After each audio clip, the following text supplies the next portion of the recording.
Good evening, ladies and gentlemen. I want to welcome you to this public comment session. We are scheduled to go from 6 to 8 if necessary. We are here to have you take your comments, listen to your concerns. We will, at some point in this process, have to make a decision between two adversarial parties, in all probability, the ratepayer and the utility, and so we must remain neutral until that takes place. So we cannot take sides or indicate that we are taking sides on either side of that issue, and so we cannot get into a dialogue of question and answer. So we are here just to listen, take your testimony or take your presentations. They're being recorded, and they will end up in the docket for this particular issue. There's a docket been opened, and then all of your comments will be entered into that docket. So we're here to listen and make a record, if you will.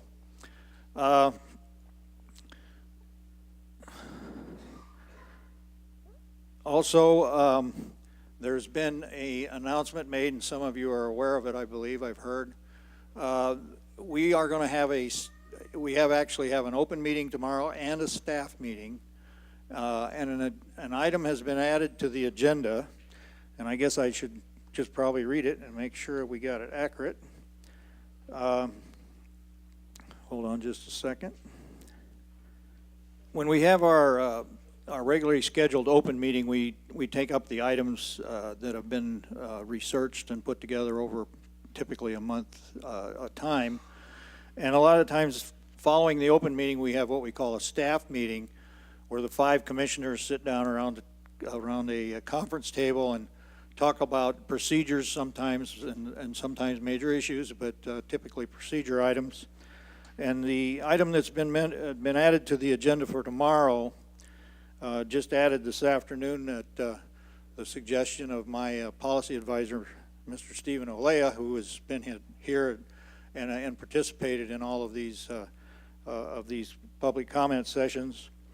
And what it says is that the commission discussion, consideration and possible vote regarding investigation into water quality and billing complaints at Johnson Utilities, possibly of order to show cause, and possibility of appointment of an interim manager. Now, I don't want... Some people think that we've already appointed an interim manager, and that's not the case. This is just the discussion to determine whether or not we want to move forward, and it will require, I believe, a majority vote of the commission in order to move forward, and so that discussion will take place tomorrow afternoon. So I'm sure you can follow it online and know what happens when it happens. So anyway, I don't want you to get overly think that something has happened that hasn't happened, I guess is what I want to make sure you understand. So also I wanted to ask Supervisor Goodman to come up and address the group. He's done that at the other meetings. I think he's done a tremendous job in getting all of this together and getting these people at these events. So we need to give him a chance to say a few words. Thank you, Mr. Commissioner. We have some seats up here in the front that if you want to come up here, if I could get you to squeeze in. We have some empty seats in the middle here if you want to come up here and take a seat. First of all, want to express our gratitude to the Corporation Commission for being here and being present, as well as ADEQ. Yesterday afternoon, between sessions, one of the Corporation Commissioners' employees grabbed me and pulled me aside and asked me if I was Judge Goodman's son. And my dad's been dead and gone for some time. And she reminded me of some things that she did for my father in Maricopa County. And I thought to myself, as I would suggest to, and make this, to give you this thought, is how are we going to be reminded, how are we going to be remembered for the things that we do as elected officials? How will we be thought of? How will we be spoken of in our positions that we hold? So as we move forward in this process, think of that when you wake up every morning. How do you want to be remembered? How do I want to be remembered in the positions that we hold of trust that the community holds us in? Keep in mind,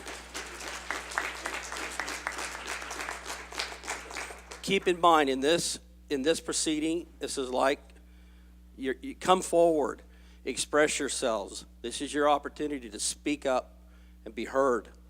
This is a matter of record, as Commissioner Burns was making the comment.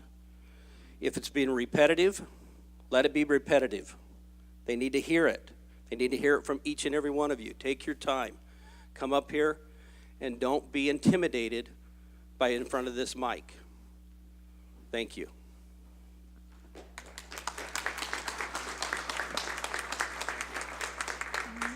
Thank you, Supervisor Goodman. And we have a 3-minute speaking limit. We'll try to hold it relatively close to that. We want to be able to hear from as many people here as possible, and we only have the 2 hours scheduled to do that. So I'll try to keep a timer and kind of give you a little high sign if you're getting close to the end of the 3 minutes. So we won't cut you off. We want you to be able to finish your thought, but we want to get it through as many as we can here. So I'm going to turn the mic over to Commissioner Olson and let him say whatever he pleases to say, and then we'll get started. Thank you so much, Commissioner Burns, and thank you, Supervisor Goodman, for your important words and important admonishment. I think that is certainly something that hopefully we can all remember throughout our lives. And I just want to take just a brief moment to introduce myself. I'm the newest member of the commission. I was just appointed by Governor Ducey in October to fill a vacancy on the commission, and I'm very honored to be able to be here and to be here with you today. I had the opportunity in the state legislature as the appropriations chairman to go around the state and host town halls similar to this. And I found this opportunity for public input to be very, very valuable, regardless of whether the issue at hand was a discussion that is going to impact the information that we're gathering to make a decision at the Corporation Commission, or whether we are debating how much certain state dollars should go to certain state functions at the state legislature. So I just want to take a moment and thank each of you for being involved and taking time out of your evening to come down here and to influence this process. And I wanted to convey to you how important that is to us. It certainly is valuable in getting that information that is so important in shaping the public policy process down at the commission. So I just wanted to thank you for your involvement today, and also wanted to just make sure that we're all familiar with what the process is that Commissioner Burns just described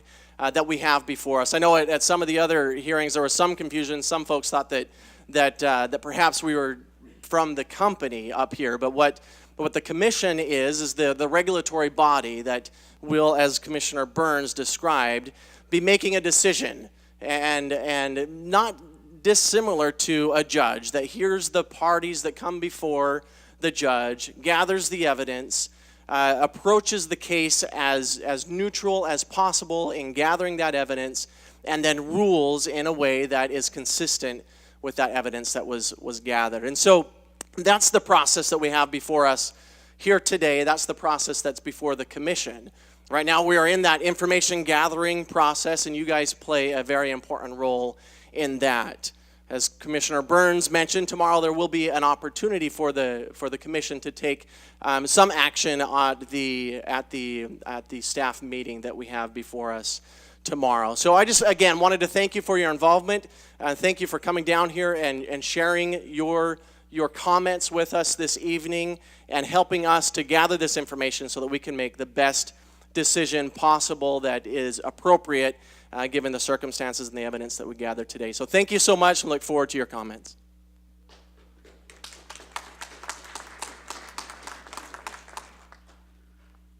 Okay, first up is Luis A. Cruz.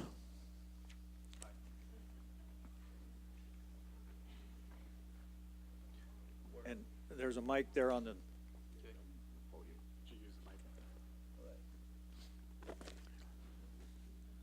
Good night, everybody. Good evening. Yes. Well, I will do it very fast, okay? If somebody want to see this document, it's available, okay?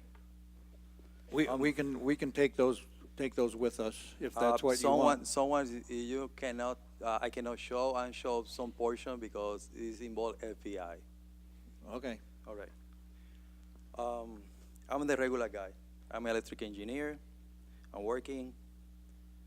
I have a nice family, 9 children, right? Pay my taxes, like everybody. I have my bill increase. We talk about now about gallons. I don't want to talk about Arizona Corporation Commission right now. My gallons is always to 12, 15, 20. 12, 15, 20. One day, boom, 40, 68, 68, 40, 68.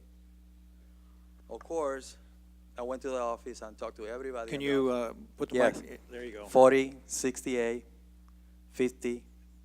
I got this document over here. And contact the plumber and say, can you look my house, please? 3 different companies. Why I'm doing 3 different companies? Because I'm tired to go to Johnson Utilities, right? And tell, please, can you come, send in somebody, look my meter. I don't have a leak. I have big swimming pool. I am tracking my gallons, and this thing is local. It's so crazy. Waiting. More you waiting, more you pay. Nobody listen you. Nobody listen you. Okay? After that, I had to go and travel. My dad passed away. I have very difficult things. Close the house, close everything. Close every key in the house. Look my meter. No move. I'm back. 48, 68. 48, 68. I forget to say, before that, I talked to the Johnson Utilities, and I'm talking on the front desk and say, listen, I'm tired for listening my meter do it like taka, taka, taka, taka. I hear taka, taka, taka in my toilet upstairs and another side to the house. Something is wrong. Please, can you come in and look my meter? Waiting and waiting. Okay, I'm called Arizona Corporation Commission. Say, what do we need to do? Let me search in the internet because I need to find then what I need to do for this guy. Listen me, please. First, I'll make the complaint in Arizona Corporation Commission. After that, I have received the immediately about that. I have Johnson Utility call me. And asking, can you please do not talk anymore, coming and changing my meter. Oh, your meter changing should be cost $20, and the meter does not have nothing, you have to pay the $20. And say, I know, listen, okay, I'm paying $500, $600 for you guys, and you ask me for $20? I'll give it to you 40. Okay. He taking my meter, no more taka taka, right? In the middle of that, I'm working for Arizona Corporation Commission. It's a nightmare. Working deal with Arizona Corporation Commission is working like a Johnson Utility plus the big brother. Sorry. Is it true? I got a paper here.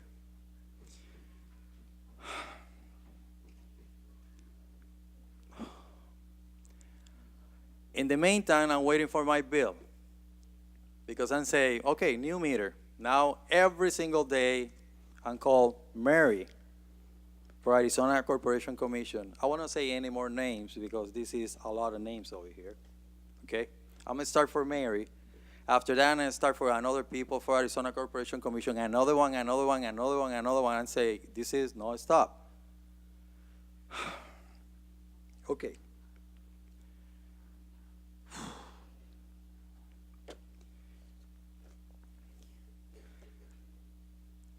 Let me resume.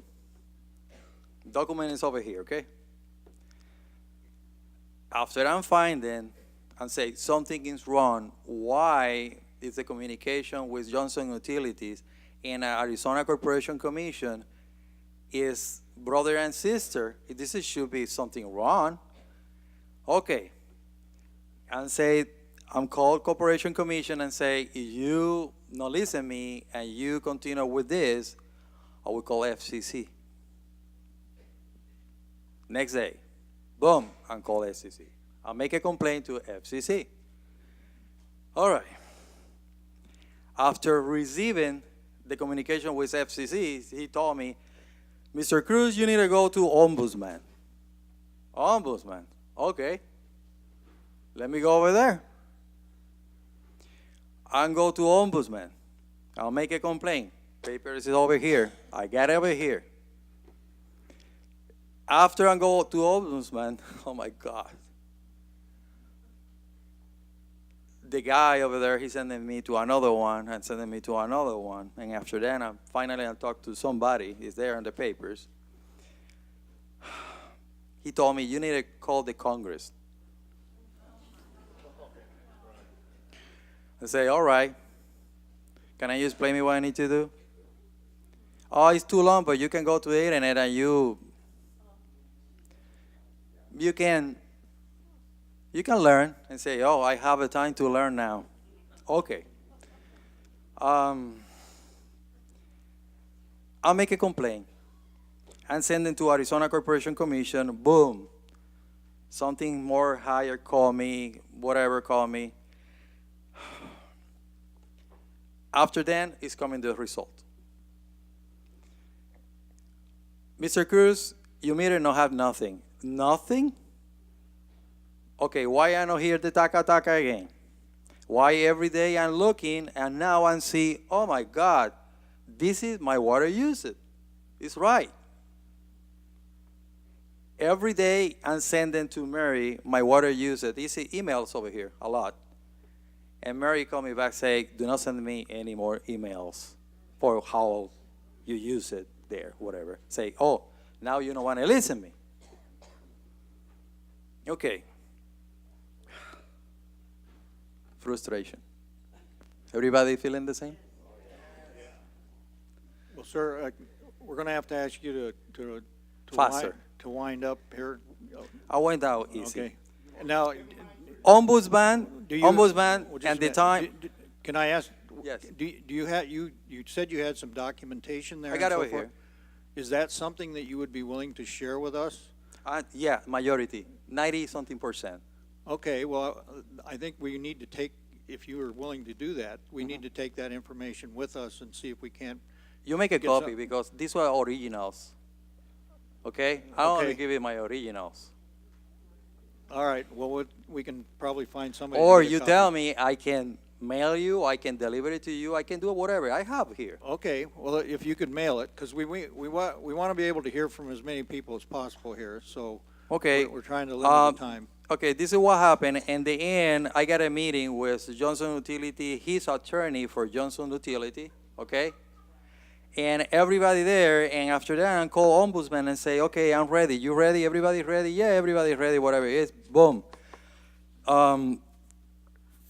FCC, the person that should be there and the time in the meeting is in vacation. Ombudsman, the person need to be there, is in vacation.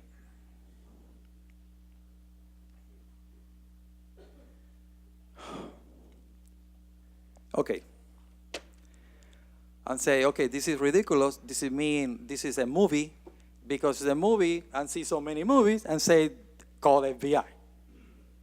And call FBI. I'll make a complaint. It's here. It's there. What I have it back, 2 different person call me, say, everything in being investigation, stay in the shade. Not doing nothing. All right.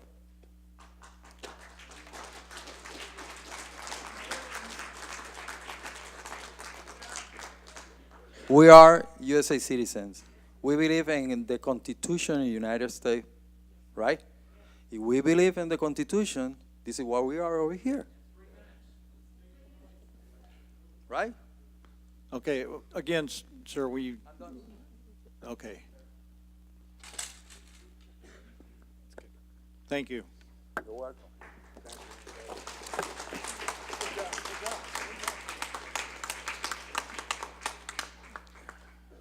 Next up is Janet Mondello.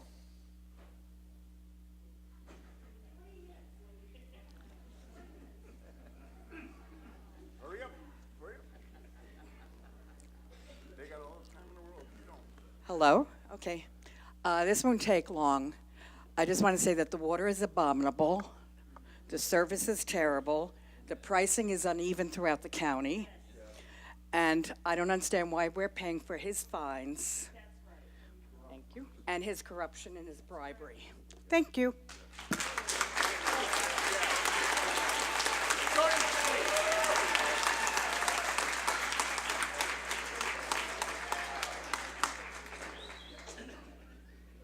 Okay, next up is Eddie San Marco, I believe.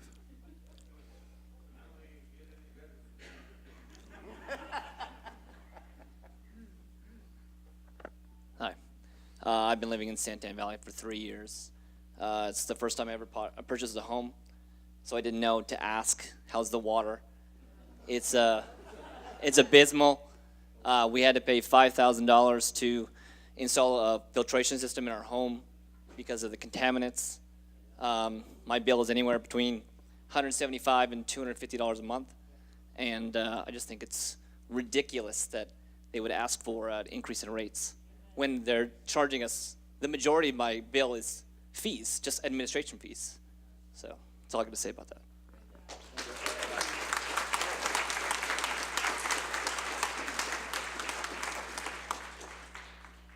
Next is Kathleen Young.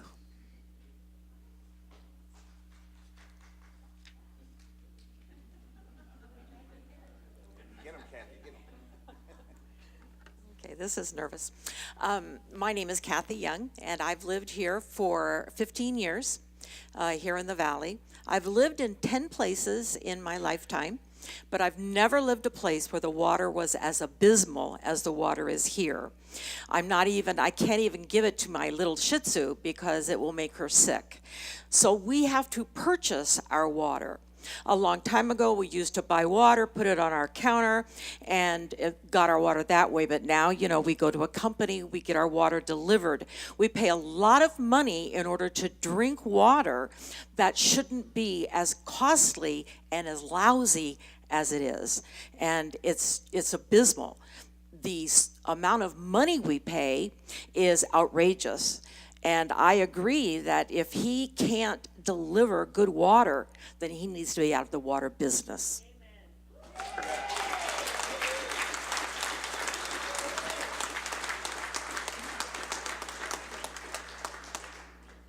Next is Monica Cara, I believe.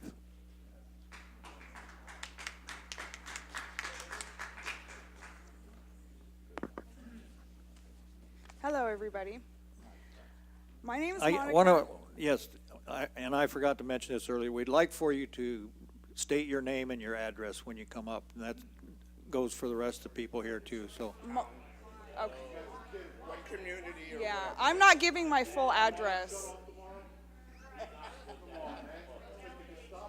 Well, the reason that we want to have that information is in case we want to get in touch with you and follow up on what you have to say. I concur with what everybody's saying regarding the address.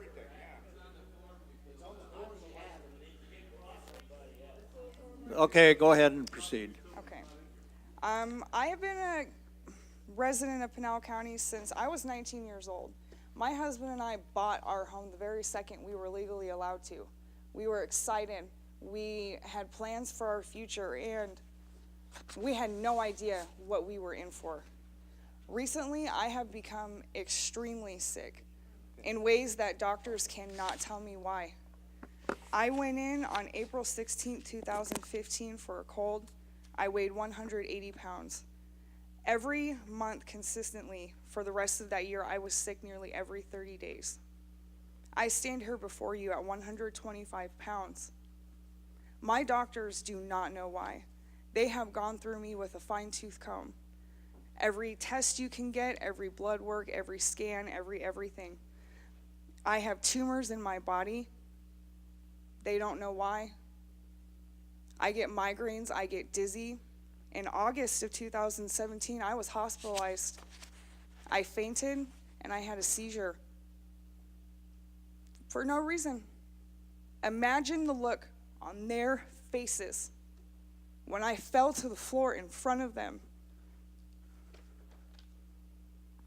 I am terrified to drink this water. I am terrified to give it to my animals. I'm terrified to give it to my children, my friends, my plants, anything. It does me no good other than sitting in the ground in my pipes. Like many other people sitting in this room, I have to pay hundreds of dollars per month to have water brought in that I feel safe drinking. I hate having to even shower in it. Are you guys familiar with hydrogen sulfide and what it does to people? Are you familiar with the fact that Johnson Utilities has received over 100 hydrogen sulfide violations since 2015?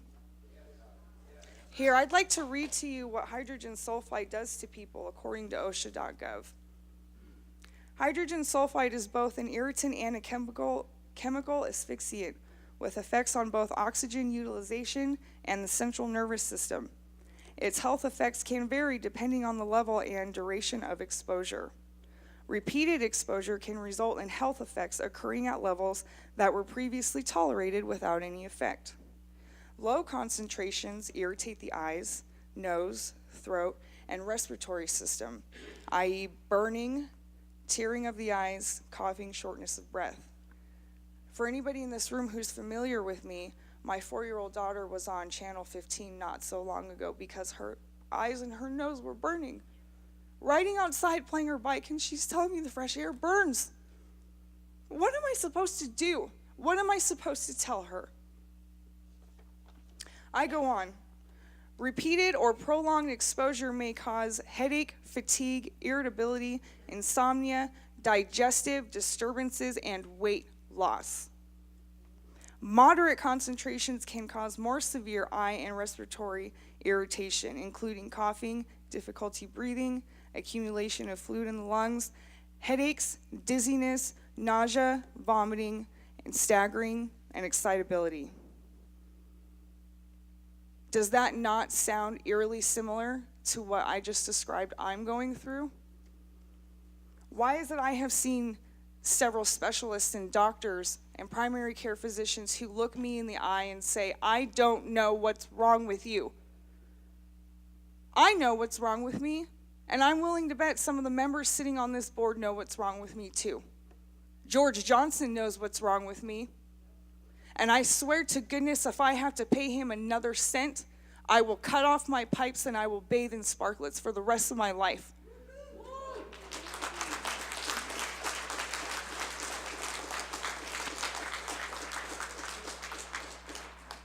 That's all I have. Thank you very much.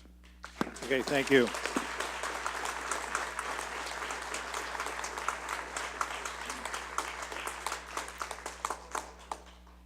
Now, as I said earlier, we had requested that we could, get your name and your address so that we could follow up on some of these, the statements that you are making. So If you are reluctant to give your address, maybe you could just tell us what unit you're in or whatever, so that we have an idea of the location of the problem that you're describing, so that we can follow up and get that fixed.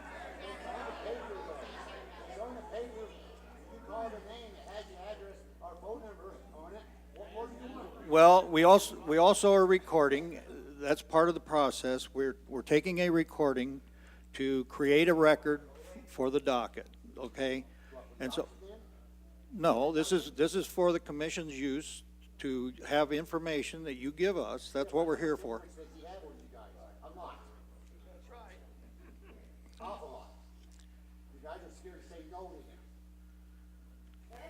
Well,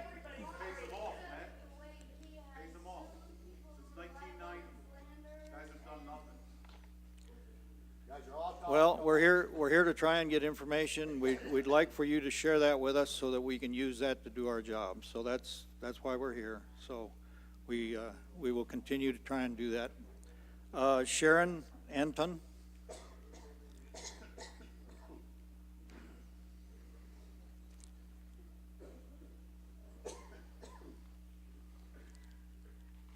Sharon Anton, Circle Cross Ranch. I came earlier today at 12 o'clock meeting, and I was absolutely appalled at what I heard. I was appalled about the water itself.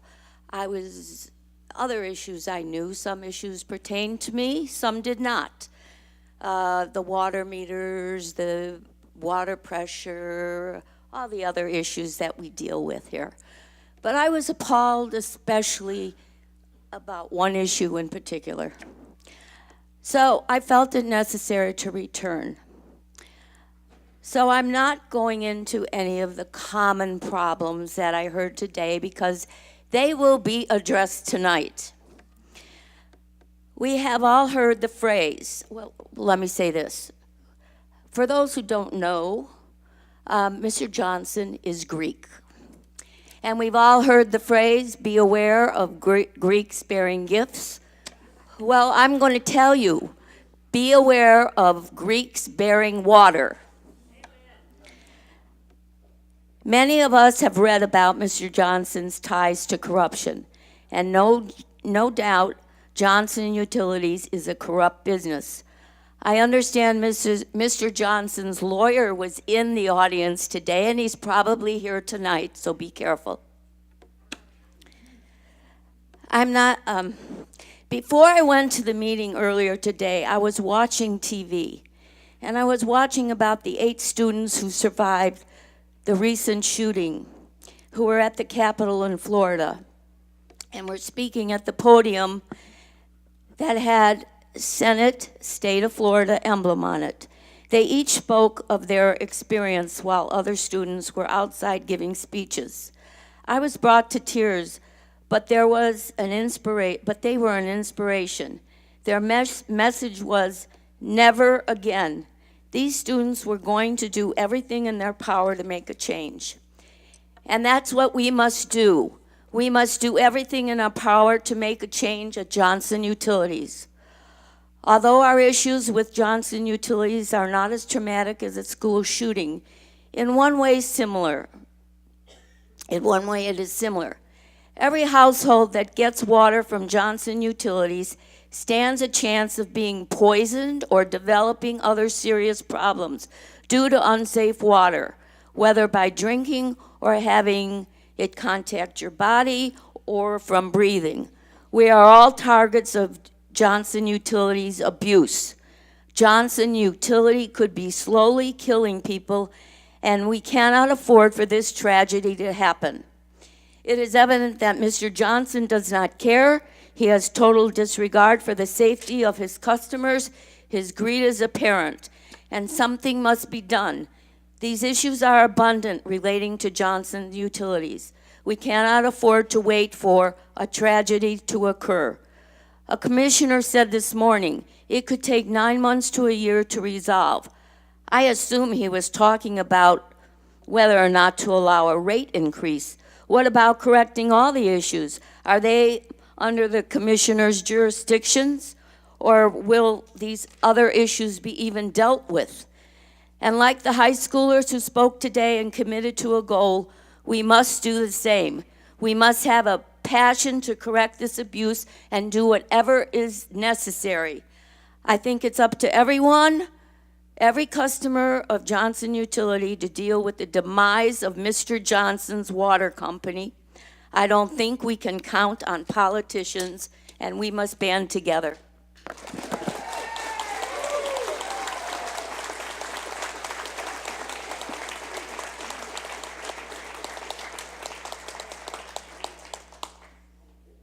Next would be Paul Lowe's, I believe.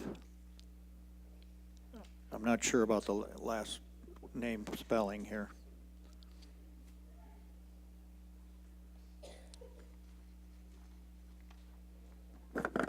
It's Paul Lewis, Copper Basin. So I have all the same issues that everybody else here is talking about. Johnson Utilities, since I moved into my house almost a year ago, has been a nightmare. I am a fairly young man. It is the first time I've ever purchased a house, and like the other guy that came up here and said it, I didn't think I should have to ask about the quality of water when I purchased a house. Last time I checked, I lived in the United States, not a third world country.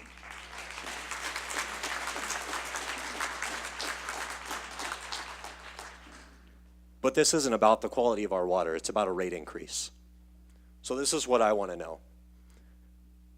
On the paperwork that was submitted by Johnson Utilities, it was said in there when they asked why they wanted the rate increase, because our expenses have dramatically increased over the last 6 months, 8 months, year.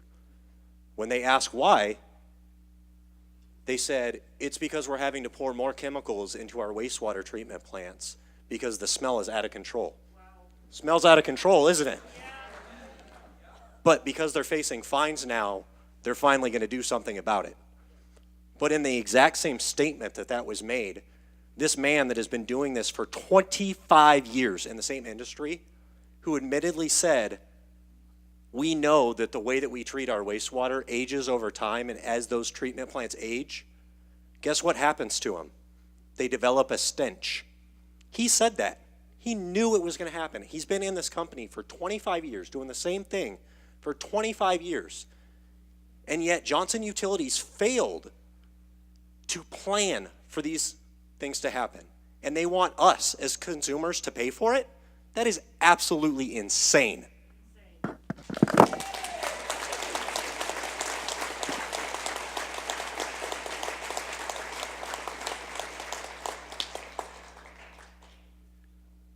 Next is Jody, and it's WINT, and I'm not sure about the last 3 letters, sir.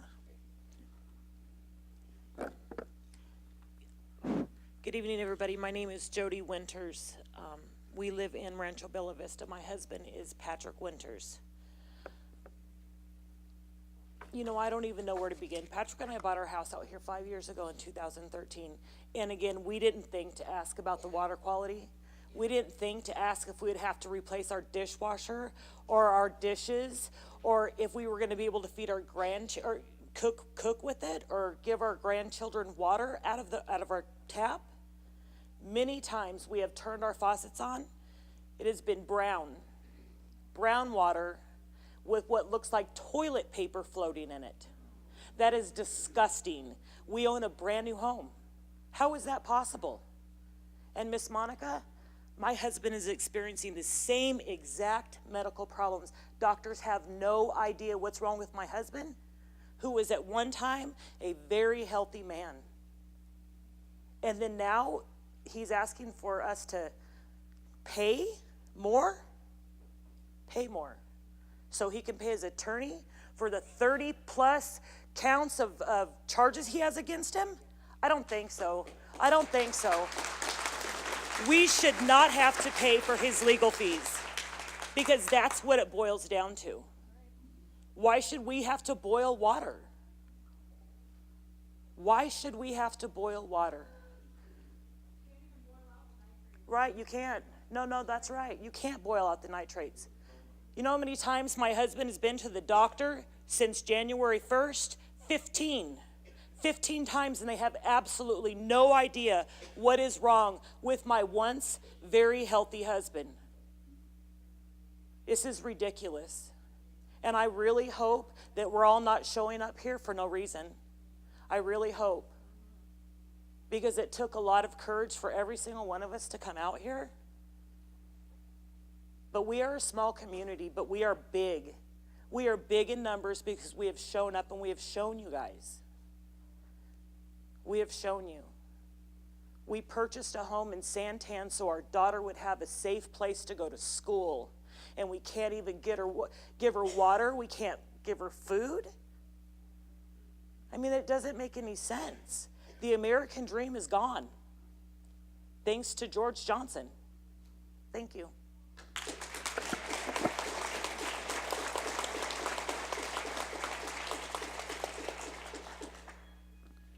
Charlene and Leroy Trower, I believe it is.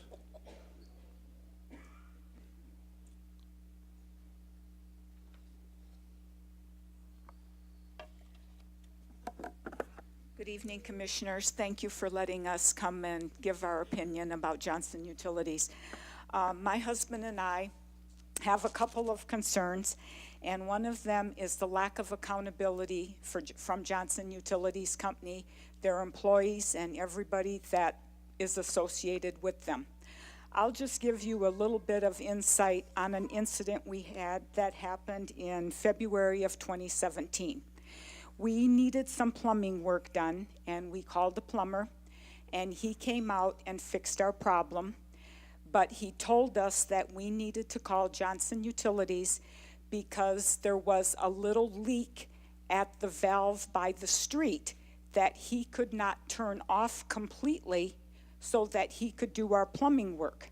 He said, so I recommend, he says, I got you fixed up. He says it's not leaking a lot, but he said over time it could increase. So he said, call them and tell them they need to replace the valve so it's not leaking anymore. So we did. We called Johnson Utilities. We got a work order. The gentleman came out, and I'm going to use his name. They probably have 50 million Johns, but his name was John. He comes out and he looks at it, and you know what his comment was? Well, you got your plumbing problem fixed. He said, don't worry about what's leaking at the street. And I'm like, really? Like, we're trying to conserve, go green, preserve stuff for our future generations, and he has that kind of an attitude. And I thought, okay. And then the other thing is the little, what do you call it? The little plate that goes over the box. It's kind of scree-jawed. And so my husband went out there and said, you know, over time, if somebody were to back over this, you're going to break the connection to get the meter reads and it won't work properly. And the guy goes, well, I'll be back in a month to replace it. Well, I'm standing before you today. Today is February 21st of 2018. He has never come back and replaced the lid. The other issue we have is we go away for the summer because of the heat, and our bills in the summertime, we turn everything off. The only thing that runs is our irrigation for the outside. We have no water running in the house. But yet every month, our water bill will be a different amount. 1 month, we'll use 3,000 gallons. The next month, it'll be 9,000 gallons, and we are not even here. And it's like, really?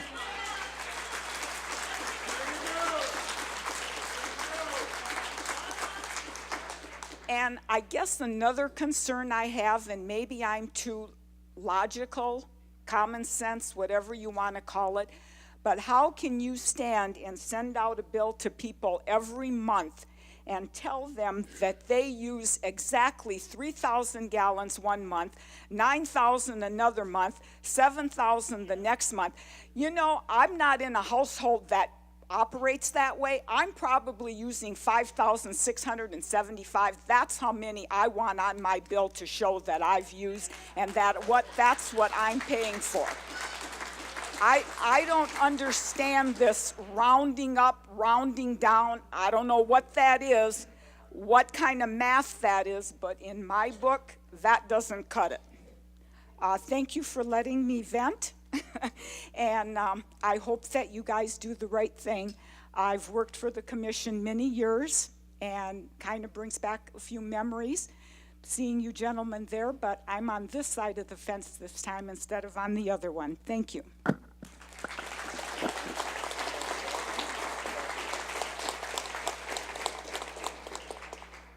Next will be Paul Sosha.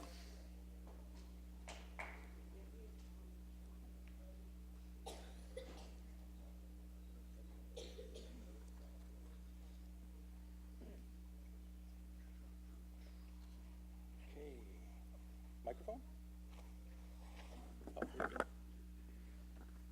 Hi, gentlemen. My name is Paul Sosha, 24018 North Brittlebush Way, Oasis Magic Ranch, Florence. Woo, fun stuff. Huh? Fun. So I'm going to go home and watch a comedy tonight just to get to laughing. Woo.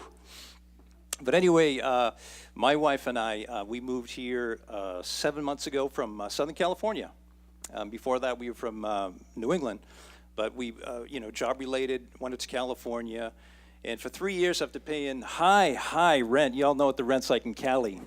Small square footage. I worked a job for 2 years, inside sales, banging out calls and traveling all over the place, doing something I didn't want to do every day.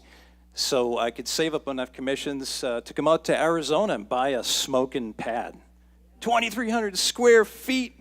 Can't get that in Southern California for under 200K. But anyway, so that was awesome, But also, like the other gentleman said, I didn't research the air and the water myself because, I never had to deal with that before. It was just always a given. It was just good. It was just good. So, but anyway, once we got here, I live within a Mickey Mantle shot of that Section 11 wastewater treatment plant, and it stinks bad. I can't even go outside my house and enjoy a nice, delicious cup of espresso and breathe in the fresh air like I love to do. I love to do that. I love to go outside and just enjoy. I like to take in the scene, enjoy the surrounding. But when I smell that toxic gas stench, I just kind of walk back inside, and it kind of deprives me of the liberty to enjoy my surrounding. And that's not cool. I think of the Santan Valley, and I think, wow, what an awesome opportunity. This could be a smoking community, just prospering, but the thing is, what I find, it's an oppressiveness that's in the atmosphere, and my friends and I, we pray about this all the time. Yeah, we pray about it, and we decree that these issues are going to be fixed, and we believe for that, and so on a positive note, but I see the oppression, I can feel it up the people. How much prosperous could this community be if this issue get fixed with the air and the water? I mean, I'm on that Santan Valley Happenings Facebook page. How many are on that Facebook page? Santan Valley Happening? I see people get on there and they want to move into the Santan Valley. So they get on that website and hey, how's it over there? How's that area over there? We're looking at Copper Basin, or we're looking at Circle Cross Ranch. And you know what the community members say? Check it out before you go. Here's a link. Check it out. Look at the utility. Look at the water. Look at the areas. Check it out. And they're steered away. That's a tragedy. That shouldn't be that way. This should be the most prosperous community happening with all these homes being built, Disney coming into Casa Grande soon, and you get all this industry roads being built. I mean, the restaurants are coming in. Wow, what an opportunity. Just fix the issue, and let the people prosper, and more homes will be built, more will be bought. Simple math. So anyway, that's my 2 cents. Thank you, gentlemen. Good luck on your new position.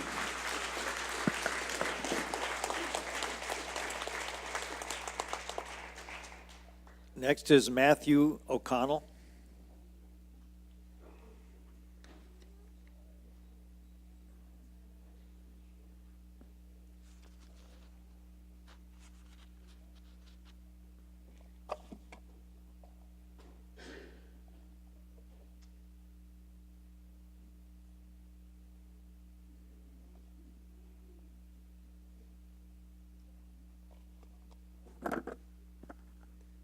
Good evening. Thanks for giving me the opportunity to speak to you today. My name is Matt O'Connell. I live in Oasis Magic Ranch near Johnson Utilities Section 11 wastewater treatment facility. I'm up here representing my pregnant wife, my daughter, my 2 sons, and of course myself.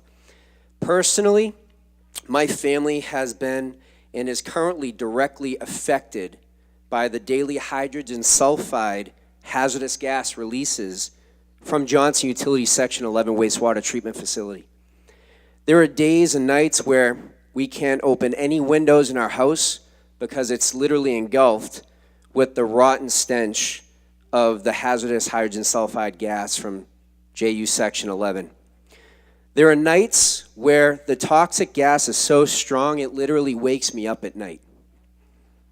There are nights when I put my 3-year-old and my 1-year-old to bed, and I can literally smell the rotten egg smell of hydrogen sulfide gas, and there's absolutely nothing I can do about that. According to the Federal Register.gov, hydrogen sulfide, even at lower concentrations, can produce a chronic, irreversible health effects. If through this potential rate increase case where Pinal County Air Quality Control provides the ACC with the hydrogen sulfide audits they have been conducting since July 2017 to the present date, please understand this, that the audits are completely 100% inadequate from a public health standpoint. In fact, if you look at a map as to where the location of the 2 monitors are, you'll see that there are 2 rows of homes that sit in between the perimeter of Johnson Utilities Section 11 and the location of the 2 monitors. So the homes and the walls surrounding the homes act as a barrier and obstruct the flow of the hydrogen sulfide toxic gas if in fact the wind direction is blowing south, which is the location of where the monitors are. The monitors are on the south side of Section 11.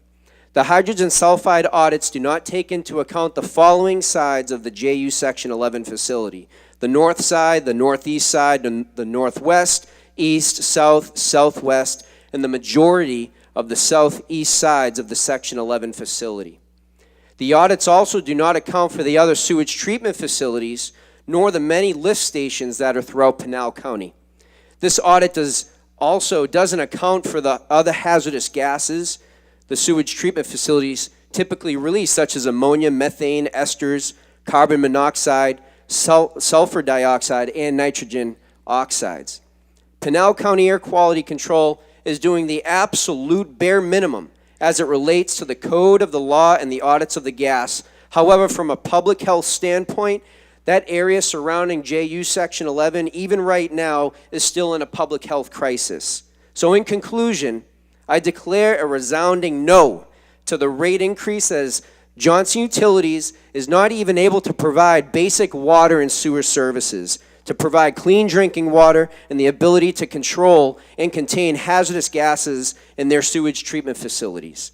It is unfair, it is immoral, it is inhumane, it is pure evil that this hazardous gas issue is not resolved even as of today. I have a petition here of nearly 2,200 signatures of residents who also agree that JU either needs to change or JU needs to go. Would you like this?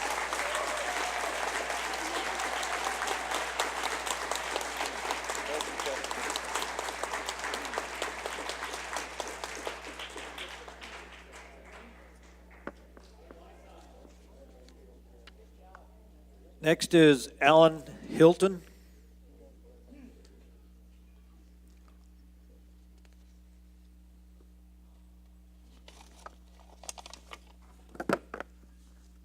My name is Alan Hilton. I live in Johnson Ranch. We've lived here now for 5 years. My wife and I, we live in a 3-bedroom, 2-bath, 1,600 square foot home. Our water bill every month is approximately $100. That's, for the type of service we're getting, it's worth about 10 cents. I'm firmly opposed to the Johnson Utilities rate increases that they're asking for. You just go by the smell of the water. the corrosion of the plumbing, which again comes out of my pocket when I replace shut-off valves, hot water heaters, etc. I can't go into all of it tonight. I'm going to take 3 minutes and get done. You can't drink the water. You can't cook with it. Somebody said the other night the only thing it's good for is flushing your toilet. It's not even safe to flush your toilet. If it sits in there for more than 3 days, you get a circle around there. It eats into the porcelain. If our drinking water can eat porcelain, can you imagine what it does to your stomach? I'm not sure if anybody from the commission actually lives in the Johnson Utilities area or not, but it would be nice if you did, and you'd understand what we're going through. Exactly. Right now, we have the additional cost to buy water, RO systems, softeners, filters. I'm looking right now at a whole house filter, which is in the $4,000 to $5,000 range. I think you heard that from a gentleman already. My decision there is, do I spend the $4,000 or $5,000 or sell the house that we love and enjoy and go somewhere else? But the problem being is now people ask about water. I didn't when I bought the house. But it's the media has carried this on now, and the prices are going to begin to fall. Actually, they don't fall because people won't buy these houses. Talk to a realtor, they'll tell you. Because they've heard too much about Johnson Utilities already. Another comment here, our water bills. They seem to run on a 3-month cycle. 3 months are exactly the same. We got our third one last week, 9908. 3 months in a row, 9908. I wish I could pick numbers like that. And we spoke to the commission once. We brought that up to them, a complaint, filled it out. How can it be the same 3 months and then it goes up and then it goes 3 months? Our habits don't change. I've actually shut off the outdoor sprinkler systems for 2 months to see if it did change. It never changed. Yeah. And I wasn't entirely excited about the answer I got from, I think it was Mary or Sherry from the commission. She told my wife, actually, it sounded like she was siding with them, with Johnson Utilities. And I don't think that's correct. I'm used to dealing with the PUC in California. In North Dakota, they had other similar people. It shouldn't be a political football. So, and again, the air quality that the gentleman has been talking about, I don't need to bring it up. Drive down the street. I don't happen to live next to one, but if you drive south, you drive north, you get the stench. Again, thank you for having us in here, and I hope you vote in the right direction.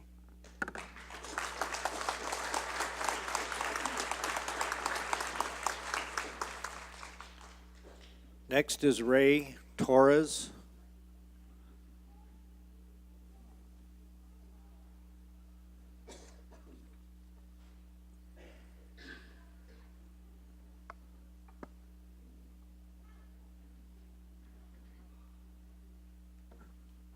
Good evening. First of all, I want to thank you for coming here. I wish the other commissioners were here this evening to hear what the people here have to say. I'm sure it'll be relayed to them. I want to also thank Supervisor Goodman for putting this together. And I could talk about, my name is Ray Torres. I live in Santan Heights, been here for 10 years. And I could talk about a lot of the issues that are unique to Santan Heights, such as the effluent water, the low water pressure, which, you know, is the first thing that they go to with. That would be the least of our concerns if all we had to deal with low water pressure. But you probably heard a lot about it already, even from people in my community. And I would be really surprised to hear if you heard from anybody who supports Johnson Utilities' proposed rate hike, from any of the people who are here that don't necessarily work for him or aren't related to him. I can't imagine anybody would here. What we have here in this community is a crisis of confidence in the regulators from the ADEQ, from the Corporation Commission, from some of your predecessors, obviously, and from people from the county. A crisis of confidence that I think you're here to address today. and to try to repair, which I congratulate you, and I'm glad that you're here to try to do that. But that being the case, this is bigger than just a rate hike. That's an obvious, taking into account everything that everybody has said these past few days, is an obvious no. There's no need and no justification for a rate hike at all. The role that we understand you to fulfill is not to guarantee the profitability of a company, but the ability for it to deliver the services to its ratepayers, not to make sure that they are going to create profit every single quarter. That's the role that I understand you play. So when it comes to this issue that we're talking about now, the rate case is one thing, obvious no. What's beyond that is really important. Beyond that is the regulation that you're all charged to do, that either your predecessors have not done, or that you're continuing to not do now. We're here because the country is watching. The state is watching. The news media is watching. Let's not kid ourselves. This is why we're here. But in the future, we'll still be watching here. We'll still be having to live with the reality. This is not just an anomaly on the news for us. This is reality that we deal with every day. So when it comes to the decision today and the decision that's going to be put forward to the Corporation Commission, no on the rate hike. So that's an obvious one. But follow what is going to be the right thing to do with every single decision going forward, regulating this entity and everyone else that affects this community. So I put that to your consciences, and I put that to your voting record. Do what's right. Think about what is correct, not what you decided to agree before you became elected or appointed. Look at what is correct, look at what is right, and apply that to your decision in the future. Thank you.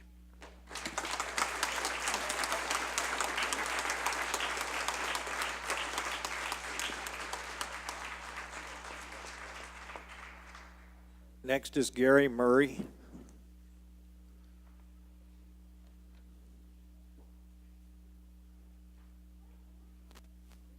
Is Gary Murray here?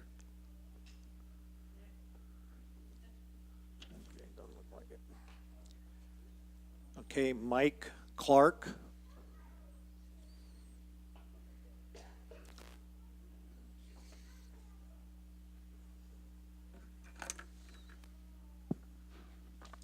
Firstly, thank you all for coming, and I'd also like to thank Supervisor Goodman for putting this all together, because quite frankly, I've lived down here for 8 years, and this meeting's been a long time coming. And before I go any further on that, I'll just read out part of the mission statement for the Corporation Commission. The Arizona Corporation Commission is to power Arizona's future by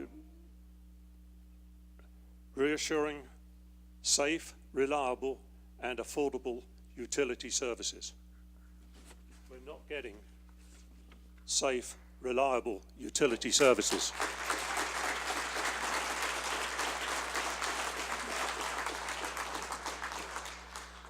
Last November, I got a zero read water bill. A zero read. I've got it here. Johnson Utilities say, oh, well, it's rounded to 1,000, that's it, you know. So I think something's wrong here, you know. So the next month, it comes in a little bit higher. 2 months later, it comes in at 20,000 gallons. So I contact Johnson Utilities again, and basically I say, either the guy that's reading the meter is incompetent, or the meter's not reading right. So and I copied the Corporation Commission. And to be fair to the Commission, Johnson did say, well, this is not a normal reply because you copied the Corporation Commission. And I can give you the case number for that if it helps. 147013. So anyway, eventually they decide to come out and give me a new meter. First one guy comes out. That's the guy that drives around in the little truck, supposedly reading the meter electronically. He's having a hard time changing the meter, so he gets his supervisor up. So you get two of them playing at it. Couldn't do anything. So you get a third guy up. So I guess this is why they need a rate increase. For 3 people to do one job, you know.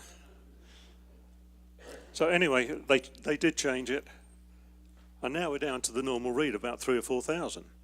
But that 1 month where I had 20,000 gallons, I'm $40 out of pocket, because that's the difference in price. And just to go a little bit further, one of the other issues is water pressure. When I moved into Solera, the home inspector measured the water, and I've got a picture of it, 60 psi. Now I'm lucky if I get 40. Why they built a pump station on Gary Road, I don't know. We had one of their guys come to one of our HOA meetings, and he said, well, they put it in, but they've decided they don't need to use it. I can't believe any company spends thousands of bucks and get an SRP to hook up electric for something they're not going to use. So in case anyone can't guess, yes, I'm definitely against the rate increase. But what bothers me even more, last year, the reason for part of the increase was, apparently anyway, if you believe the government indictments, he wanted to pay his personal taxes out of the utility company. So what's the rate increase for this year? Think about it, pay his legal fees. And it's not really a question, part of the question is cost. But I could accept the cost better if I was getting the service I wanted, but I'm getting crappy water, crappy service.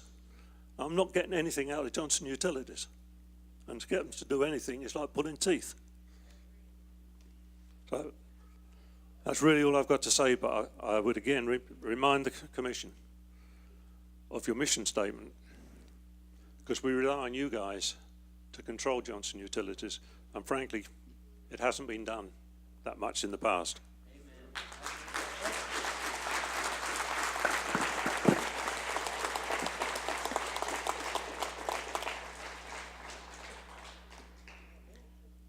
Next is Kirk Phillips.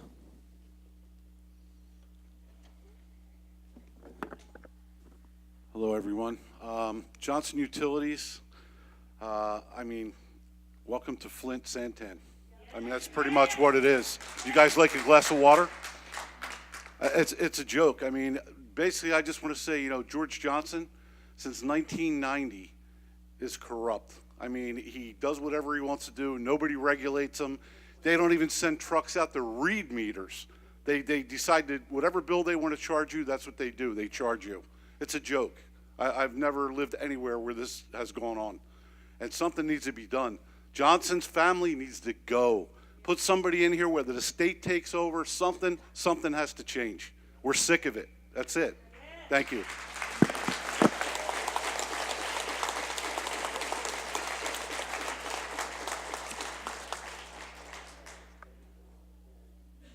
Michelle DeVoe.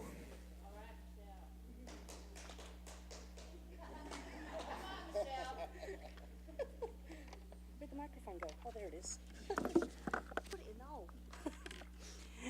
Good evening. My name is Michelle DeVoe. I live in Johnson Ranch.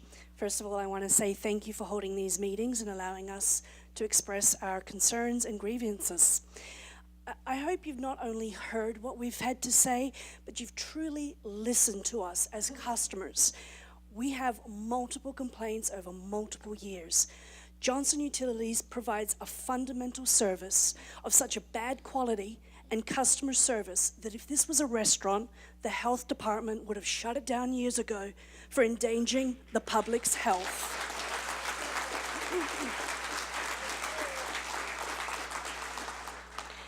I can fully appreciate that the cost of business constantly goes up, but we are already paying extortionate fees for a service that is so bad and is making all of the people of Santan Valley sick, and we have no alternative.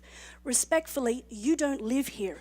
You don't have to bathe in this. You don't have to water your garden or clean your dishes or wash your clothes. More to the point, you don't have to endanger your health of yourself, your loved ones, and your pets. If they want more money, then they must be held accountable to provide a quality product. That is the only acceptable answer here. I've lived here in Johnson Ranch for 14 years, and I get angry every year when I hear these complaints and nothing gets done. I want to point out that not only are we as homeowners being impacted, but the community is being impacted.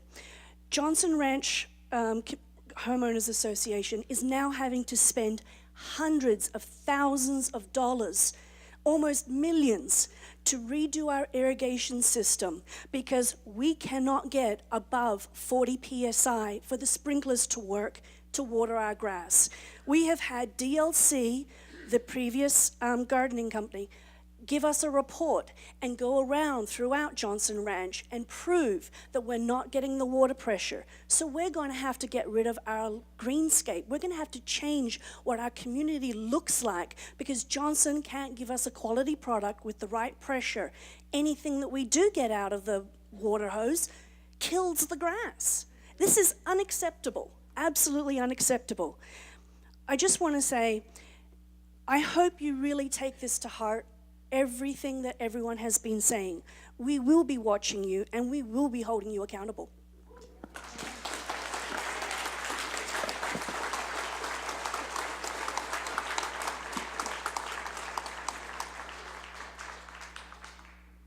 Adam Stevens.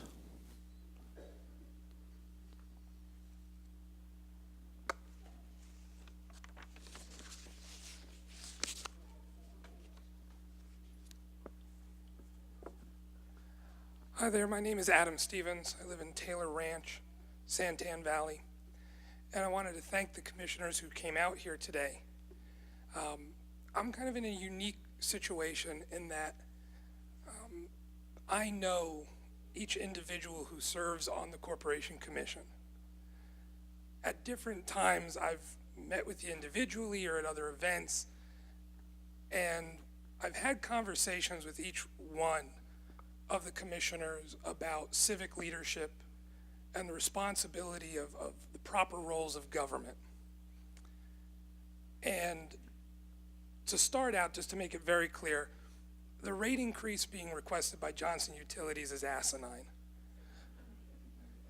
If you're going to charge me based on the quality of your product, I'll send George Johnson $1.25 and we'll call it even. But when we talk about the proper role of government, listening to issues about people getting sick from water, not being able to have water, I mean, this is an issue that we would have expected to have happen in this community in 1817. You know, these are old Western, this is like, you know, the big business guy who comes in here, doesn't care about the community, tries to run everybody out of town who stands up to him. That's something out of a John Wayne movie. Only problem is that we don't have a John Wayne or a Clint Eastwood to ride in and do something about it. So, somebody. But luckily we got Supervisor Goodman who's stepped up. Before Supervisor Goodman, everybody remember Brian Martin, former supervisor? He stood up to George Johnson once, and we got about 10 months worth of how much garbage Brian Martin was in George Johnson's newsletter that he conveniently sticks in our bill every month. So I would say this to George Johnson, and something for the Corporation Commission to consider. George Johnson lives nowhere near here. I guarantee you he's never taken a shower using his own water. I'll guarantee you he's never made a cup of coffee with his own water. If George Johnson is willing to move himself and his family and his grandkids into this community, then maybe we can talk about a rate increase. But if he wants to sit on his high and mighty marble tower in North Scottsdale or Cave Creek or Paradise Valley and tell us that, well, we meet the state standard, so what are you complaining about? And losing over 60 pounds in a short period of time because of God knows what would scare the crap out of almost anybody.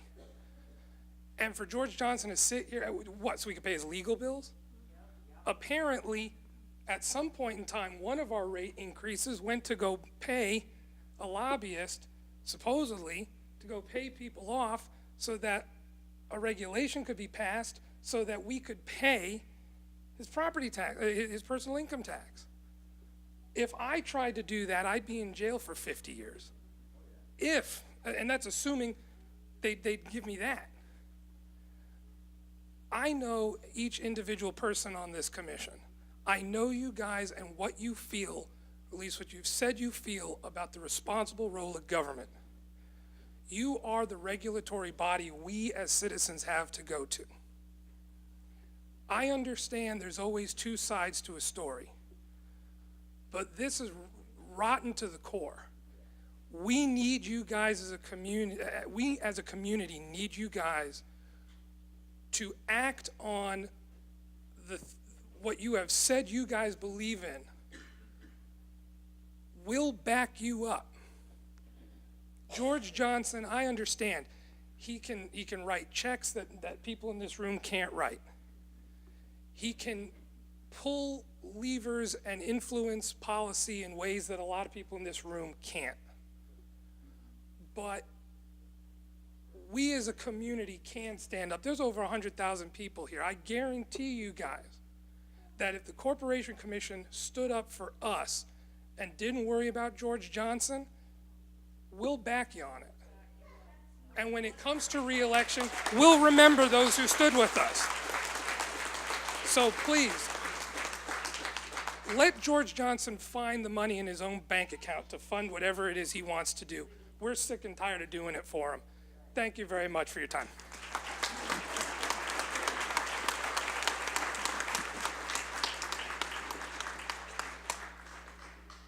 Barry Wilson.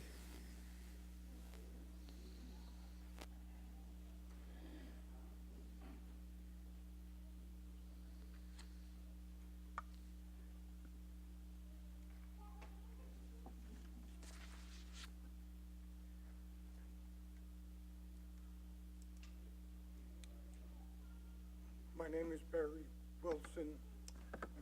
My name is Barry Wilson. I live in Magma Ranch.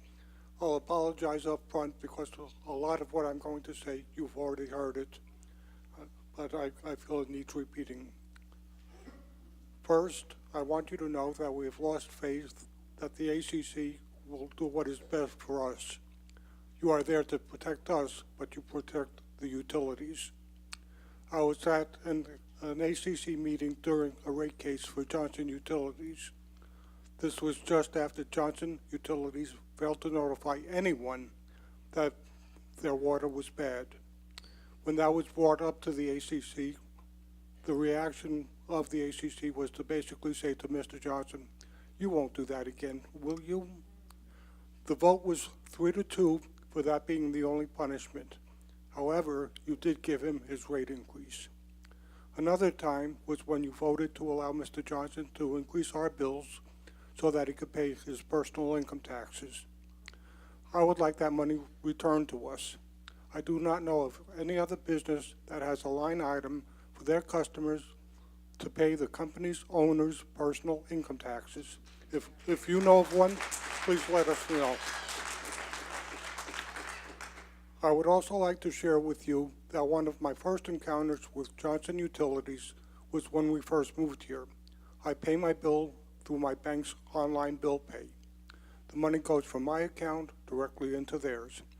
I paid my bill in full 2 days before the due date, but I got a shut-off notice anyway. I called Johnson's office. I was told that the money was not received. I explained about my bill pay and that my bank transferred the money to their account on that date and that my bank would back me on this. I was told the money was received, just not posted. Well, it is not my problem if they received the money on time but failed to post it to my account. Another encounter that I had with Johnson Utilities was during one of the many times when the water was not safe to drink. They notified the schools, we do not have kids in school. We found out about this from a sign posted on Walmart's doors. We have an RO system needed because of the water. It's awful. However, we called the company that installed the RO system and asked if we were okay with the filters. They said yes, but that when the water was drinkable again, we should have the filters changed. We went to Johnson Utilities to see if we would be reimbursed for the new filters. There was a woman there who got a shut-off notice because she paid her bill $1 short. By the way, why should we have to pay for an RO system for our drinking water? In closing, unless something is done about Johnson Utilities, the Santan water area will become just like Flint, Michigan. You've heard this before.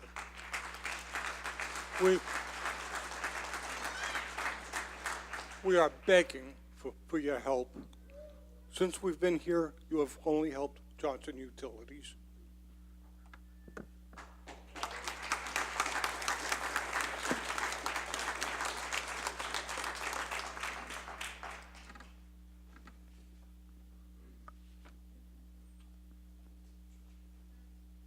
Roger Wolford.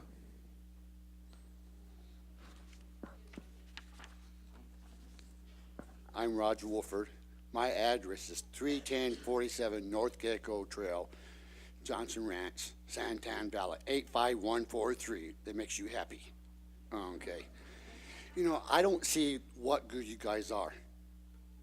You've had a frown all night long. You don't write anything down. Now, that guy's had a smile, and he's writing things down. But looks with you could kill. You know, to me, you're in the pocket with George. Okay. You know, and you guys have been in the pocket since day one. I've been out here 13 years. Okay, and I hear every excuse in the world. Well, why don't we get a reduction increase for us? But you guys don't have the guts to do that, do you? Okay. Yes, I'm mad at you guys because you guys don't do a damn thing. So say on your fat asses and take the money for old man Johnson. Because if you didn't, this problem would have been solved 10 years ago. But you guys are getting fat and sassy. And how come you guys don't live in Santan Valley? You don't have the guts? Why don't you guys move out here? But no, I'm not going to move to Santan. I don't want to put my kids, my grandkids, or my dogs, or my pets out here because you guys are chicken shits. Okay? You don't have the living guts. Be for us because we're watching you. And if you're not for us, you will be out on your fat asses in no time flat. Okay? Be for the people, not for your wallets. Okay? And that's what you guys are, is for your wallets. Again, you haven't, wrote a damn thing all night long, Bob. Not a damn thing. We have it all being... Oh, yeah, but he's writing down notes. And if you smile, would you crack? Well, I'm not attacking, but yeah, they're not. No, but they've been attacking us for years because you haven't done anything. We don't have to be like that. Oh, I know, but the thing is, you haven't done anything for us. Since you haven't done anything for us, you're attacking us. And believe me, I'm totally against it. And in fact, we should get refunds for quite a few years. And I hope you have the guts to do it.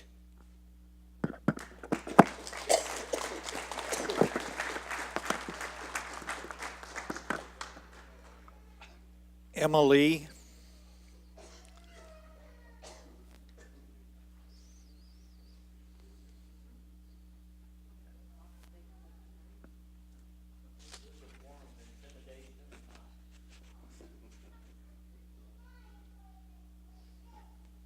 Hello, and thank you for coming to hear about Santan Valley.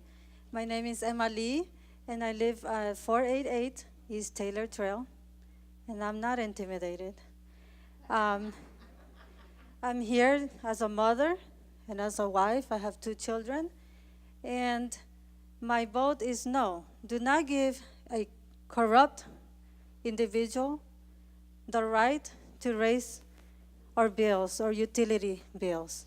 Someone who is not providing the water, the quality water that any human should be able to drink, to bathe in, to live. Even our trees, our grass is dying. How can you allow this to continue to happen? Please help us. Do what is right. We are not a small town. There is 81 plus people living here in Santan Valley. And there's another issue with that, right? Being held hostage. And now being held hostage with an individual who thinks he can be a bully because he has money. No more of that garbage. We're here to speak up for ourselves and stand up for our rights.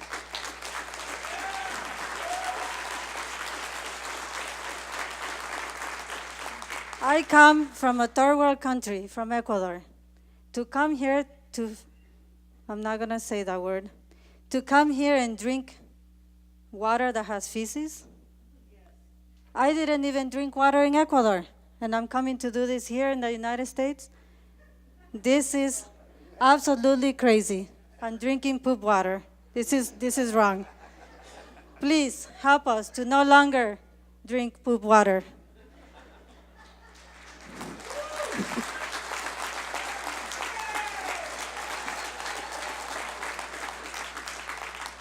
I believe in the United States democracy, and I believe in what you do. That's why I came to this country. I love it, and I'm leaving this tonight with you to say, do not allow corruption to continue. No more of that crap.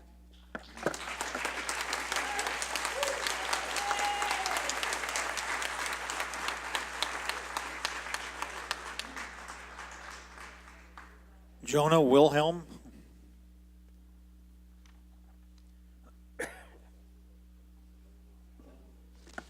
Hi, my name is Jonna Wilhelm, and I live in Santan Heights. And my son just returned from a 2-year mission for our church in Ghana, Africa, and his drinking water was better than ours. That's pretty sad. We've lived in Santan Heights for 12 years, and we love this community. Our kids love it here. We've moved 3 times in the community. We just recently bought our own home in the community because we had faith that this would be taken care of. We moved from our home to our new home. 2 of my 5 children have moved out, so you would think that the water would go down some, the water usage. Oh no, it's tripled according to Johnson Utility. And I've gone in there several times, complaining, what the heck? Well, you must have a water leak. We've had a plumber come out. Oh, we've had a landscaper come out. No water leak. So I go in there and I say, okay, now what? What would you like me to do? Well, you need to have your meter changed, and it's going to cost you $20. It'll take 6 weeks to get your meter back. That was June of 2017. Every single month when I call to pay my bill, I ask about the meter. We've not received any information on your meter yet. Wow, that's a long 6 weeks. 8 months later, no answer about my meter? Okay, so then I call one day and I'm upset, my water bill. I have 2 neighbors that live next to me with pools. I pay more than they do. What the crap is that about? We don't even have a pool, and we're not even being able to enjoy a big old huge pool, but we pay more in water. I call the lady and I ask her, tell me what your suggestion is. We've done the meter, we've done the plumber, we've done landscaper. She goes, honestly, you know what? I think you should change your showering habits. What the hell is that about? Seriously? You don't know what my showering habits are. First off, maybe you should just shower every other day. Okay, this is ridiculous. Okay. I also work at Enterprise Schools on Thompson. And there are many, many times that we've had to call Johnson Utilities up to the school because we don't have enough water pressure to flush the toilets. These poor children can't flush the toilet because the pressure's so low, and I can control what my children are drinking in my own home. That water that's coming through the watering fountains, we don't know what our children are getting. And so I vote no, and I hope and pray that you guys will make the right decision.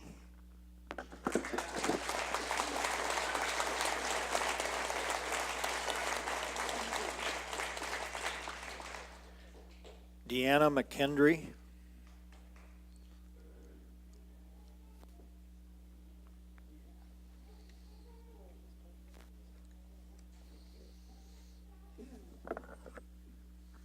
Good evening, and thank you for allowing me the opportunity to speak. A lot of the community members have expressed concerns regarding the quality of the water. They've expressed concerns regarding the price of the water. And I would like to add to those concerns, I'm concerned about the maximum contaminant levels of the water. And I'm concerned because there have been several occasions where the nitrates have exceeded those maximum contaminant levels. And I would like to know, if we're paying for an increase, what exactly are we paying for? What kind of quality are we going to get with this increase? If we're going to be exceeding these maximum contaminant levels, which have been set to protect us as the public, what are we paying for? What is this increase going to do? Is it going to stop that? Is this increase going to make sure that we have safe water? I like hard numbers. What is the data? What is the cost going towards exactly? Can Johnson Utilities provide that? We can only assume. we need hard data.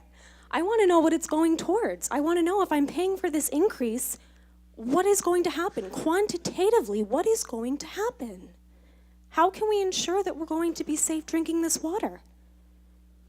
Those are my concerns, and I'd like to make sure that I voice them to the board. Thank you for listening.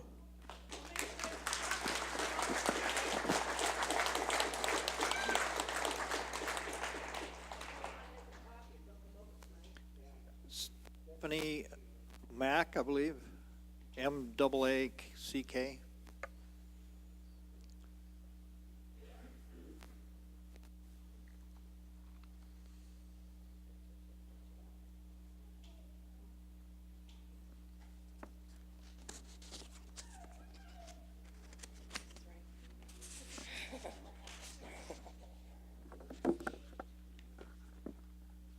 My name is Stephanie Mack, and I live in Johnson Ranch, that I would like to possibly petition to have the name changed. Sorry.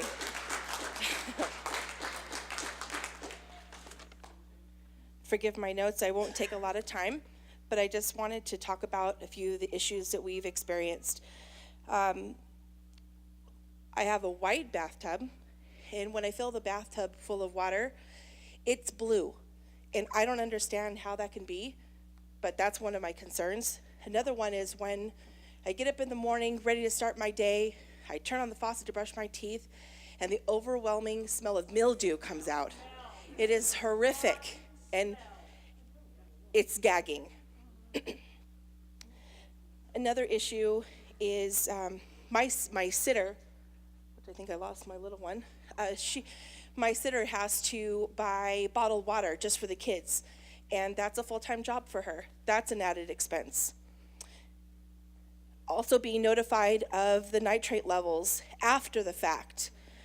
And there's no break-in service for us. We still get billed, whether we have to boil water and we're inconvenienced. My children are scared to drink the water.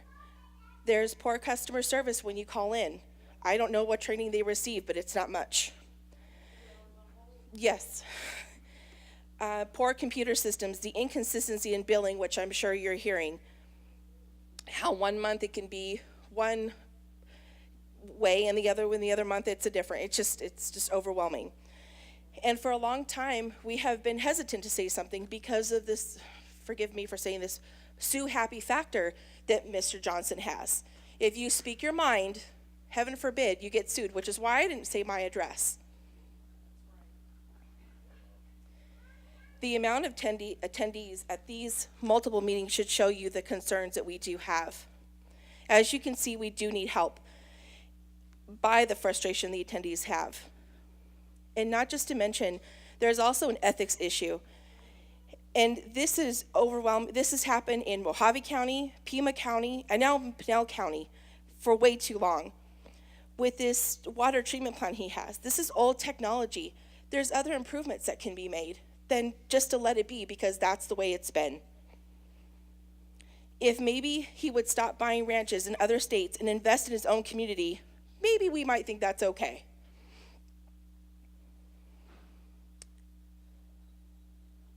And also, payouts to public officials. I understand that there's donations made to people in our electeds, and it happens. But those people need to understand they're one person. Look at all of these people here. Amen.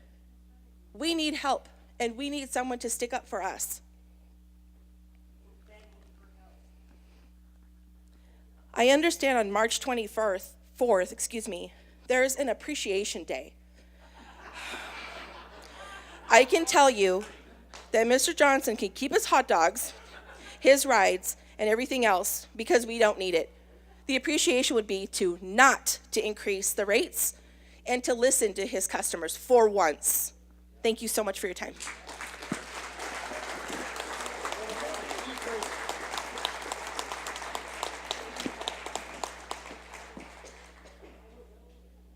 Joshua Lee.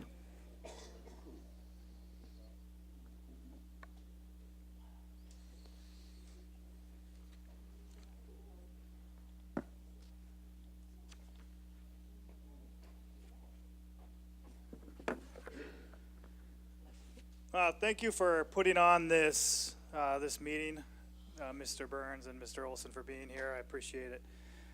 My name is Josh Lee. I've lived in Santan Valley for 8 or 9 years, a long time. So I've been dealing with Johnson Utilities for quite a while now.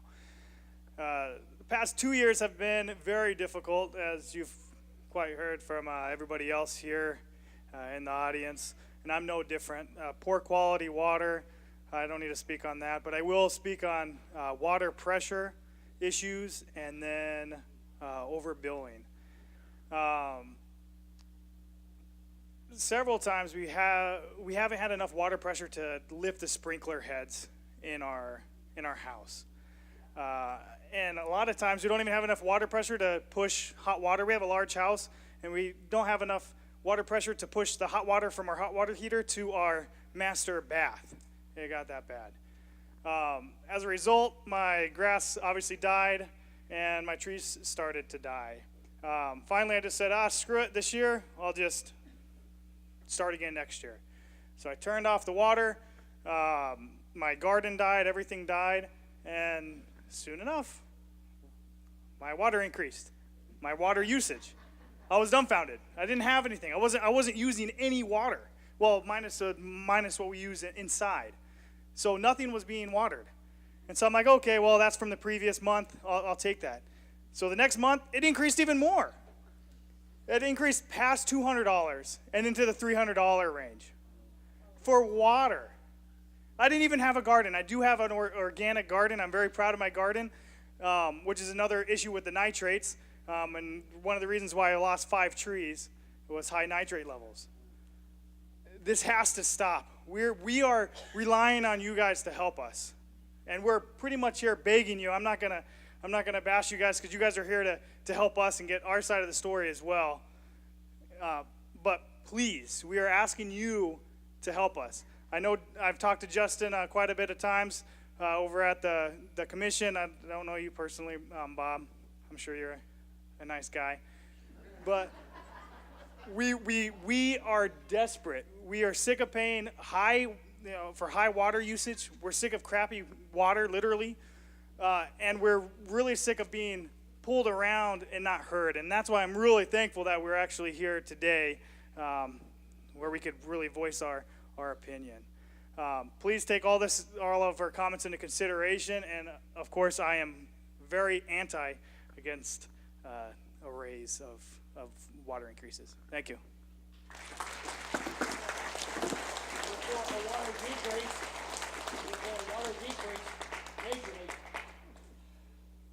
January Queen.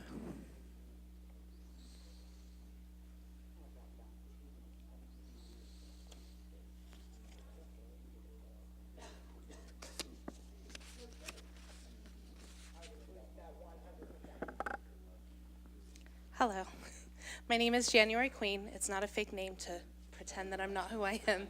I'm in Magic Ranch, and I wasn't going to speak when I first came. I was just going to put my name and some of my concerns, and I was listening to the people talk, and I think that it's important to hear multiple people. I know you're hearing the same thing over and over, but that should prove exactly what we're saying is what it is. It's exactly true. I know we're here about a rate increase, and we keep hearing about the health and the what kind of water we're drinking. And the reason that's important is because we don't want to sit here and pay more for water that's not even usable. So I just want to say real quickly, I've been here about 2 years. I came from California, Southern California. The guy before said that it's expensive there. We moved out here because it's going to be less expensive. The rent is way lower. The housing to buy is way lower, and also it's safer. And the quality of life for my children was going to increase dramatically. Out in California, we had a 6-bedroom house, and we had about 12 people that lived with us. We paid for water and trash was the same bill. I come out here, we're down to a 3-bedroom house with 6 people, and we pay dramatic amounts more for the water here that we're not allowed to drink. In California, we paid less and drank our water and gave it to our pets. Here, we can't do that. On top of that, I was completely baffled to hear about health issues. I never thought about the health of my family. I know that on July 4th of last year, my 11-year-old son, very healthy, had a seizure. No one can figure out what happened. Last week, my husband had a seizure. Why? My youngest daughter and my older son, the one that had a seizure, they have gotten these migraines that make them pass out and throw up. They're called children's migraines. Don't know where they came from. Now I'm wondering, this is an overwhelming amount of people letting me know exactly where they're coming from. And the reason I bring that up is because one person saying it, you can brush that off. Multiple people bringing this to you is important because you can see, obviously, I moved here for the quality of life for my children, and I'm killing them with the water. On top of that, when it comes to money, because that's what we're here for, we don't want a rate increase, obviously. No one ever wants a rate increase. So we're here to tell you why a rate increase is not only something we don't want, but it's a completely unacceptable thing to even propose to us. My mom is a teacher, and teachers have to buy pencils and paper and all kinds of extra stuff because the government doesn't give them all that extra stuff, But my mom also has to worry about getting water bottles for her children in her classrooms on top of pens and papers. So there's money going towards water. We have to make sure we always have water in our house that isn't from a faucet. Because it wasn't until a year and a half later that I found out that our water is contaminated. I don't know where Erin Brockovich is, but we need her here. That's it. I just realized I needed to speak because every single person here has the exact same concern, and there's no reason to have a rate increase for water that we can't use. And that's all I have to say. Thank you.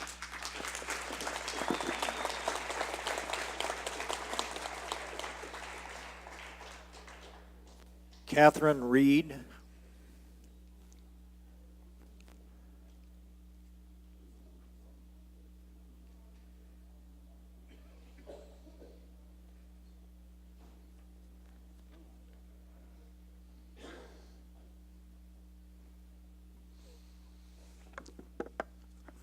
Good evening. My name is Catherine Reed, and I'm a transplant here to Santan Valley. I am also a prior successful business owner and a developer of industrial property. I personally am concerned about what is going on with Johnson Utilities. By reading this frequently asked questions, one of the questions that I do have on page 2 is how is the adjustment fees calculated?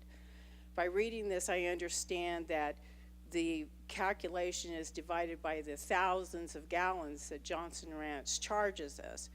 This explains why that on my bill, I never see 3,281 gallons of water, but more like 4,000 gallons of water.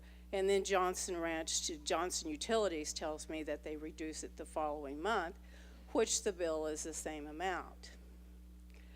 I believe that the commissioners and whoever's responsible for having our bills to us should implement per gallon usage and not per 1,000 gallon usage, which is what Johnson Utilities has been doing. I do understand, by being a business owner and a developer, the tax structure which was voted in for Mr. Johnson's Utilities. I do believe that there's some other problems that are going on here. Letting Johnson Utilities fix the problems and the issues and then reviewing a rate increase would be more appropriate. I also understand that in November, I read it myself in my own newsletter, that Johnson Utilities has petitioned, I believe is the word they use, to have a rate decrease for this area. Then come January, they announced that they're going to have a rate increase by the same amount that they asked for the rate decrease.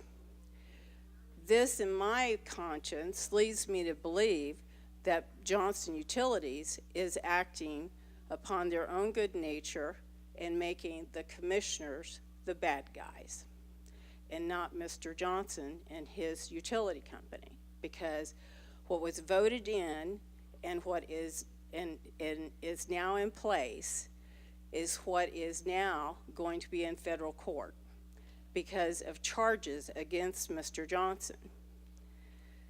Those are the same rate increases that he's asking to have decreased, but then turning around and asking for the same increase plus other fees. Other fees meaning meter install, meter repair, and other things like that.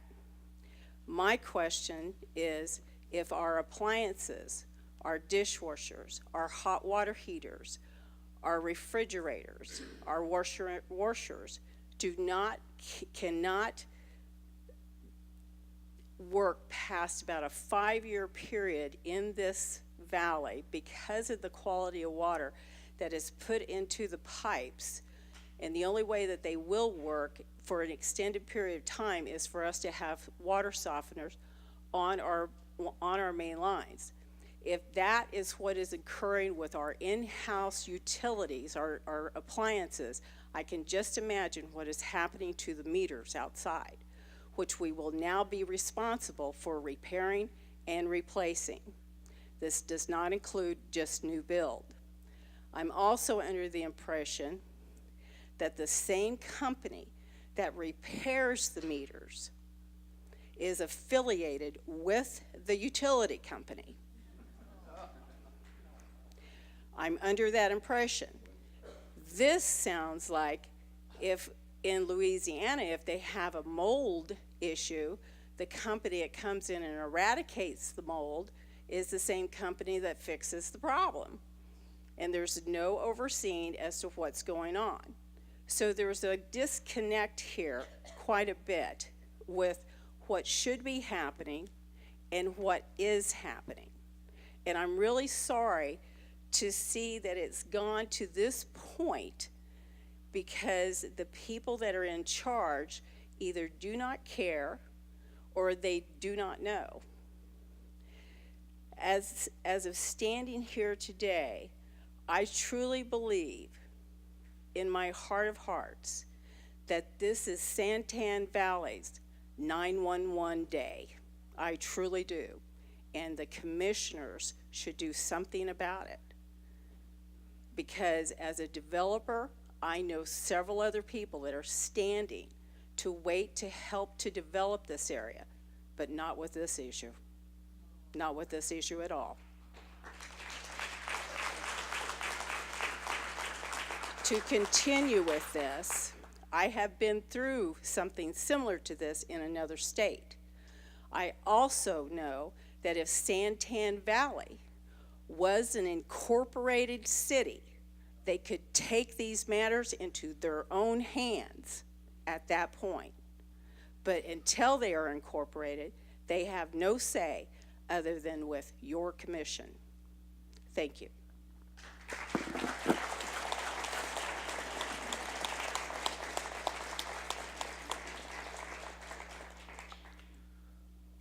Lionel Lucier, I believe. I hope I got the last name.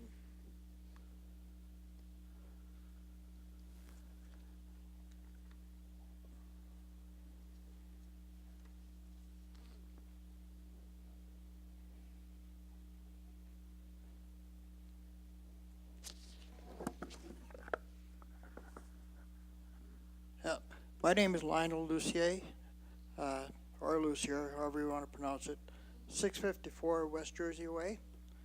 And I've been a resident since 2006. And I noticed that the pressure is too high. And I heard this is needed because of the additional subdivisions that Johnson Control is having to feed. And they never planned on them in the first place. And that. So having been in maintenance for over 20 years and working in water treatment plants and that, what they really need to do is they need more local pressure reducing transfer stations, houses in each subdivision so they can regulate local water pressure at a reasonable pressure in each subdivision. This summer was so high it popped the fitting on my main line coming into the house, causing quite a flood. The plumber said he has seen it happening more and more recently, where the water pressure has been raised by Johnson Control to feed further houses. The only solution was to install a regulator, which cost between $400 and $600 per household. A few neighbors also had to install regulators. There's inconsistency, point number 2, there's inconsistency in the billing. It looks like they pull a random number out of the hat and say, that's a good consumption for this month. I've seen bills for $5,000, $7,000, $9,000, $11,000, when the actual consumption is stable month to month. Why is there a nasty smell where you cannot drink the water? Is this H2S? It smells like it. We are paying for drinkable water, not just toilet water so we can flush our toilets. What we need is a legitimate and honest water utility instead of a, pardon the comment, but rip-off Johnson Control just looking to make a fortune. If the commission takes action to correct our water problems, I'm sure the residents will back them up totally. I've actually had better untreated water from my well on the farm than Johnson Control is producing, which is supposed to be treated. In 2006, when I measured the water pressure, it was 70 psi. In 2018, I measured it again, and it was 110 psi. A good working pressure is around 50 psi. So my regulator is set at 50, and my house is working fine. My neighbor did this a long time ago as well. So Johnson Controls needs to do some work, needs to put some money in themselves, instead of just collecting the money and not passing every penny over to the residents. Thank you.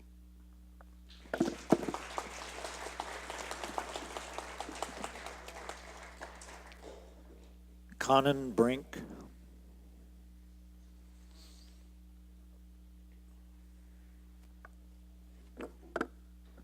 Hi, I'm Conan Brink, 269 East Diamond Trail, Johnson Ranch. I'm speaking on behalf of another resident who didn't come because of fear of reprisals from Mr. Johnson. About a year ago, Johnson had to shut down one of the wells because of high nitrate levels.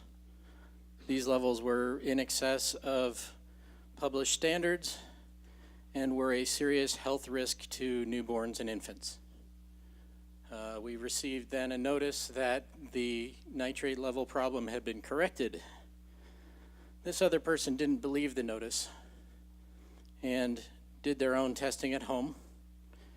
And when the numbers at home were really high, they took a sample to a state certified lab to have it tested.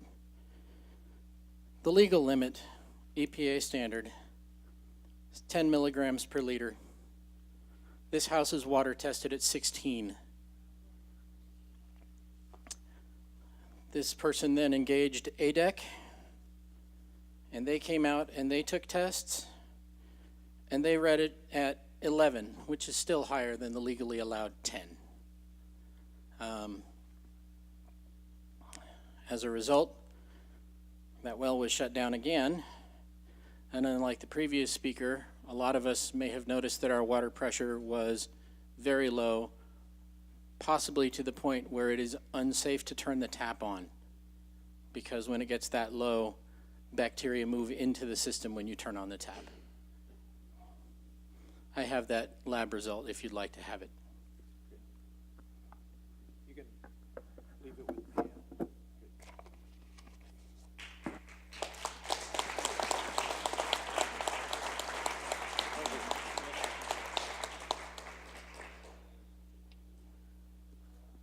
Phil Temple.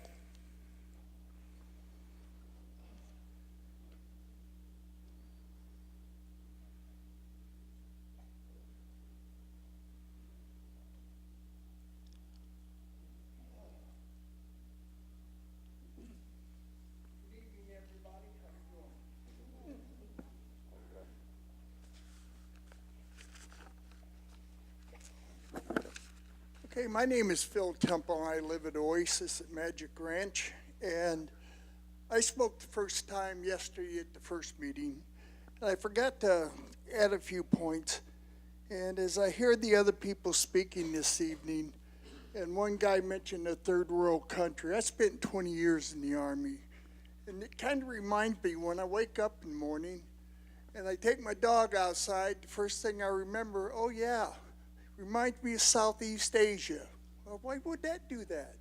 Well, it kind of reminds me of the feces running out of a rice paddy right next to our little ground where we have out there, and we're on bivouac. And then it also kind of reminds me of when I go out and I walk around on the outside of our compound, which, you know, they have rice paddies out there too. And I'm sitting there saying, gee, you know, this is America.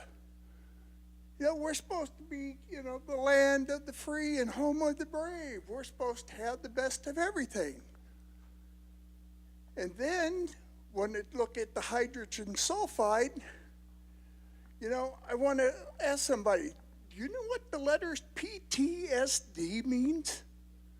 Post-traumatic stress disorder. What do you know most of all the chemicals and the chemical warfare has a hydrogen and hydrogen sulfide base to them.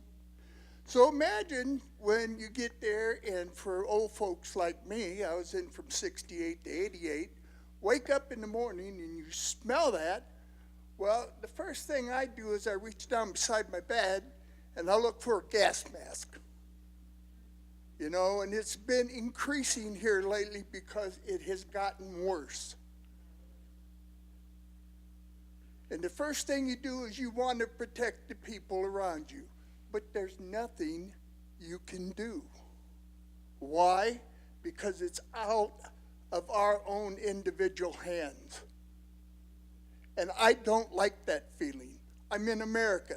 I should have a say, and I should be able to get something completed. That is the way the United States works. We bring it to our superiors, our elected officials, and we expect change. We don't expect to continue to put up with the same thing day after day after day. So what I'm doing is I'm asking the government, and I'm asking my officials, I hope you take it on up. Because you all talk about Flint, Michigan. Well, gentlemen, I want to tell you right now, I have my letter drafted to the federal EAP and the Office of the Inspector General at the EAP office. I have videos of all these here things and tapes and copies of certain documentation. I'm not going to stand for it. I am an American. I spent 20 years in the Army, and I don't have to live this way.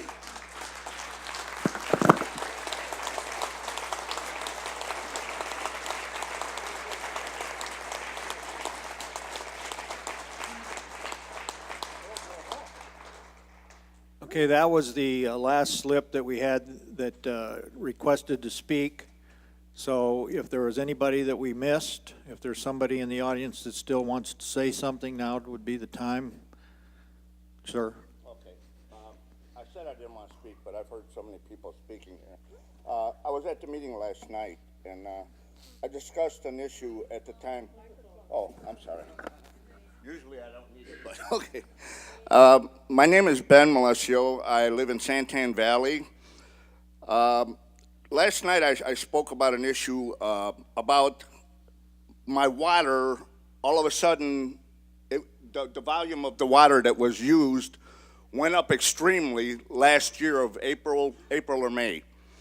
And when I had the inspector come out and stuff, he kind of accused that, well, maybe my neighbors were stealing my water. So I went to four of my neighbors today on my side of the street and two across the street, and I asked them, were they stealing any of my water? And they said no, that they've had the same issue. So we need to find out where this truck is coming from and hauling all of our water away, which doesn't really make any sense because, I mean, none of us have seen it, but it's happening. And another issue, till I heard Monica, I didn't realize anything about medical issues, physical issues, and stuff like that. But I've lived in Santan Valley for 9 years now. We lived up in Gilbert and all over the place, you know, for like 10 years. And we never had any issues, never no problems, no medical issues, nothing. We've been here, like I said, about 9 years, and in the past 5 or 6 years, I've gotten extreme problems with shakiness. I had a stroke. I've fallen down several times, which, I don't know, maybe that's got to do with age, I guess, whichever way you want to define it. My wife has extreme problems with her body, too. We've got 2 dogs, and we've had them for the full 9 years. Well, my red heeler, which is about 50 pounds, all of a sudden, in the past 4 years or so, he's been getting strokes every 3 to 4 months. My little Shih Tzu has extreme respiratory problems. and he's hacking and choking all the time, and I have to massage him every time it happens, and this happens almost every night with him. And this has gotten ridiculous. It's gotten way out of hand. I don't understand what's happening. You know, I mean, it's why are these things happening with you people? Why? I mean, you're going to decide. And believe me, I like the other lady said, we're going to be watching this. We're going to have to keep a close eye on this and make sure that you do the right things. I know you said last night it was mentioned that it may take 12, 18 months or something like that. But we're all going to be here then. And we're all going to be voting then. So we will be around at that time. So, you know, I hope you really do the right thing. And I'm really, well, as you can tell, I'm opposed to this, that rate increase. So thank you very much.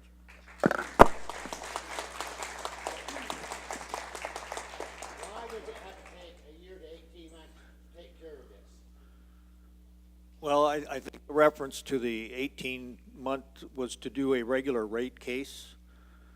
This is beyond the regular rate case issue at this point. We have a meeting scheduled for tomorrow to take up this issue.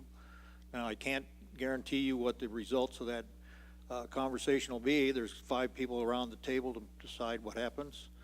But they've all been here to hear this, and I think they've gotten the message loud and clear. So we'll see how things go at the meeting tomorrow. Instead of answering the question, why does it take a year to 18 months to take care of it?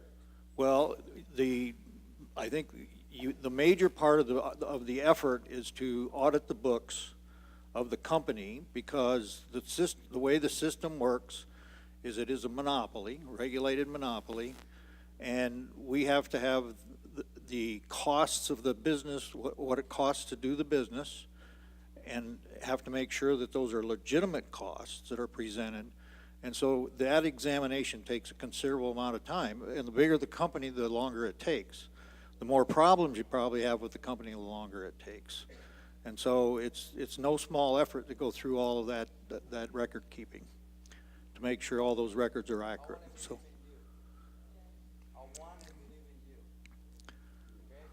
I can believe it can be done in 6 months. And look, 76,000 gallons.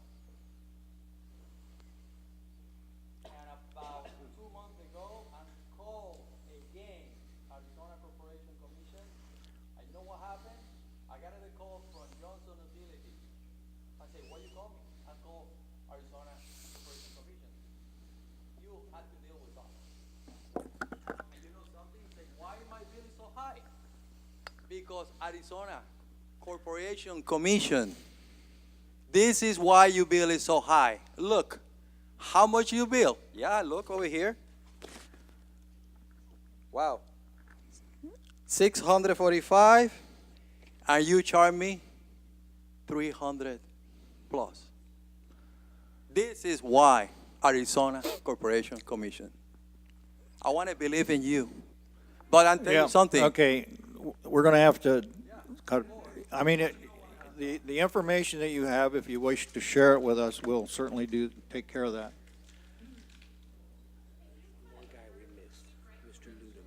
Okay.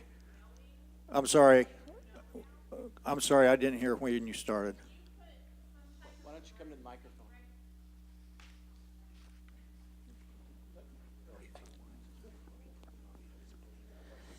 Can you put some type of emergency regulations into effect, knowing what you know now? Okay, I have one more person here to speak. I have my policy advisor here is Steve Olea. Steve Olea has worked with the commission for 30 years, and he will give you an explanation of how this process works. Let me have this person speak first.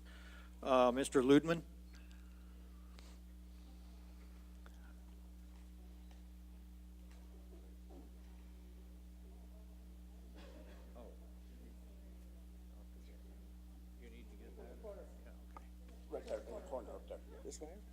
Could you wait?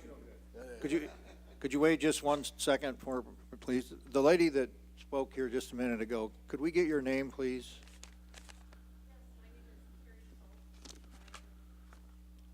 Okay. Okay, proceed. I was gonna say, I've been living in Santan Valley for 16 years. My name? Herman Munster. So anyways, make a long story short, I'm not here to do fire and brimstone on you because you guys are getting enough tonight. I just want to do the facts. I come in 16 years ago as a third house built in my block, and my builder told me there'd be a slight odor behind the treatment plant. I said, okay, slight odor, not a problem. Well, it got worse, and it got worse, and it got worse. And every Saturday night, I get the red light special out there, where the lift station can't keep up with the pipes. So we're getting all that flowing and all that smell, and it goes continuously all night till Sunday morning. And it's a constant thing. And I'm not sure they're dumping their spoils enough. That's where I get part of that smell too, because I live right behind them. And as far as the pressure, I get high and low, but I had so high of pressure that blew my tops of my toilet lids off. They sound like a shotgun. And I thank God I was home at the time, but the old lady next door to me, she was 89 years old, and her house flooded out 3 times, and she didn't know it because she didn't hear it. And the time she got it, the only reason we knew that her water was broke is the water was running out the front door. So I put a $5,000 water system in. So if you guys want to do it, go for it, because it doesn't work. I put that in the beginning when I first started. So I turned around, and then I had these red rings in my toilet. I thought, oh, okay, you got these red rings. I said, what is this? So I called my water guy. He comes out and he says, we can't control that. That's bacteria in the water. I said, okay, bacteria. So that lasted for so long, and I started putting bleach inside my salt tank brine. It helped out. But now I'm having an issue with black, and everybody has it, black, long strands. Even with the chlorine tablets I put into the toilets, does not get rid of it. It sits there and it hangs. It stays in it, and you got to scrub it good to get it out. So I don't know what the answer is on it. I'm not here, I'm just telling you facts, because I don't want to, I'm not here to judge anybody. They can judge it. But, it's the nice thing about it. I used to get angry all the time. And my water bill, yeah, it was up and down. There's no sense of getting me angry anymore, because I'm not going to stroke out of it. Because my wife says, here, have a glass of water. What's the first thing I'm thinking? I hope it's bottled. So I turned around. I said, I'm not going to stroke out anymore about the water. Let it go. Everybody's going to have to answer to somebody higher. And that goes to you, and that goes for us. And if it ain't the politicians or some of your bosses, it's a higher entity. And you're all going to have to answer it one day or another. It's going to come to that point. And what your deeds are going to be measured. And what you've done to these poor people, and some of these people I've seen in my neighborhood, especially the elderly people, it's a crime. It's a crime what they've done to these poor people. And my animals got sick. I had 2 cats. I can't prove it, but my cat's lost his hair for drinking the damn water. His whole underbelly was completely gone. The other one died of a stomach tumor. And I sat there and I said, my God, I'm drinking the water. My stomach's bad right now. And I'm drinking through an RO system. And I told the guy, I said, you can tell me all you want going through these filters. I don't know. It cost me $300 to change the filters up, especially when we have an E. coli. Nobody's even mentioned that. When the water goes through and you have an E. coli, you can't just flush the system out. You got to change the filters out completely. That's $300. So one year I did $900 worth of filters, trying to keep that scare, with my family. And I just think it's a shame that it's gotten to this point. I hope that you guys, in your best interest and our interest, that you can at least alleviate this problem a little bit. And I guess that's all I got to say, but I think in good conscience, you guys could do something about it, and I hope you do something about it for the sake of the people. Thank you, sir. You're welcome.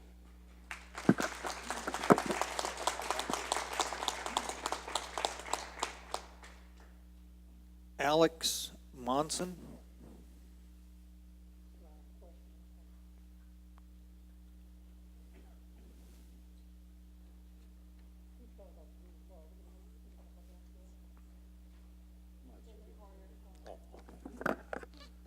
Okay, my name is Alex Monson. I live in Circle Cross Ranch, and I've been here since November of 2000. I've been a customer of Johnson Utilities since November of 2015. And I'm going to kind of touch on what impacts me. And I'm not one of the lucky families, but I guess I'm one of the unusual families that I have not had a lot of the problems that other people have had. But looking at some of the prices, when I first moved into the community, the Phoenix tax, you call it the CAGRD, per thousand, I was paying $1.61. It went to $2.57, and now it's at $4.19. And the proposed change, I believe, is at $2.43, which is a reduction, but it's less than what the proposed increase is. So in 2016, 2017, governing by the usage, every time I see the bill, as long as it's the same from 2016, 2017, it has remained the same, providing that the usage is the same. But the test rate increase expired in June, which told me that now I should have some sort of a reduction in cost, but it's still exactly the same right down to the penny. So the test rate has not changed. And then in 2016, for some reason, I did not end up getting 6 of my statements. One month, one billing was for 3 months. The next billing I got was for each individual month, so I can estimate my consumption, but I don't know for sure what month was high, what month was low. So they're not putting out bills like they should. They're rolling up bills, so you have no idea what it's going. And also, why are there 2 AMA groups that govern that tax? We're in the Phoenix AMA, and I guess the rest of the immediate Pinal County is in the Pinal AMA. It should be one or the other, and logic tells me it should be in the lower of the 2 AMAs. Where we are now, I believe, and anybody can correct me if I'm wrong, we are in the higher of the 2 AMAs. Now, with all this examination you're doing, I'm hoping that you will investigate the surrounding communities' water and sewage rates to see what they are in comparison to what we, the Santan Valley area, is getting. Are we higher? Are we lower? Whatever the case is, why? Why the difference? Because the water is either more than likely the CAP or the Salt River project. So the water has got to be coming from more than likely the same place. So why are the rates different? And all issues addressed to Johnson Utility are always the customer's problems. It never seems to be Johnson Utility problems. Their interface with the customer is always extremely negative. It's always the customer's fault, and it is online right now that you can pull it up at any time. It may take a couple of minutes to research it, but you have Johnson Utility employees going out to the outer areas, the rural areas of the Pinal area here. And the comment, if I remember correctly, the gentleman told the customer that you all animals out here in the rural area, that's basically what you have to expect. Which, needless to say, we are being treated as a third-rate customer, maybe even a fourth-rate customer. And from what I'm seeing right now, and it's really based on the fact that out of the 5 commissioners, 2 of you have showed up, maybe 3 at one of the meetings. Are you all really looking out for us, the customer base? With 2 showing up, it's very poor representation out of 5. If that's the way you feel about the constituents out here, then needless to say, you're not doing your job. And when I moved in, there's deposits, there's fees and everything else. The deposit on the sewer water usage was $130, which I believe is the same today. And I have, based on the November of 2015, 2016, I should have seen a return of $130. To date, I have not seen any $130 rate. I cannot figure out where it went. So if, as a new customer within the last 27 months, if I'm not being given the deposit return, how many hundreds of other households are not getting that $130? So where is that money going?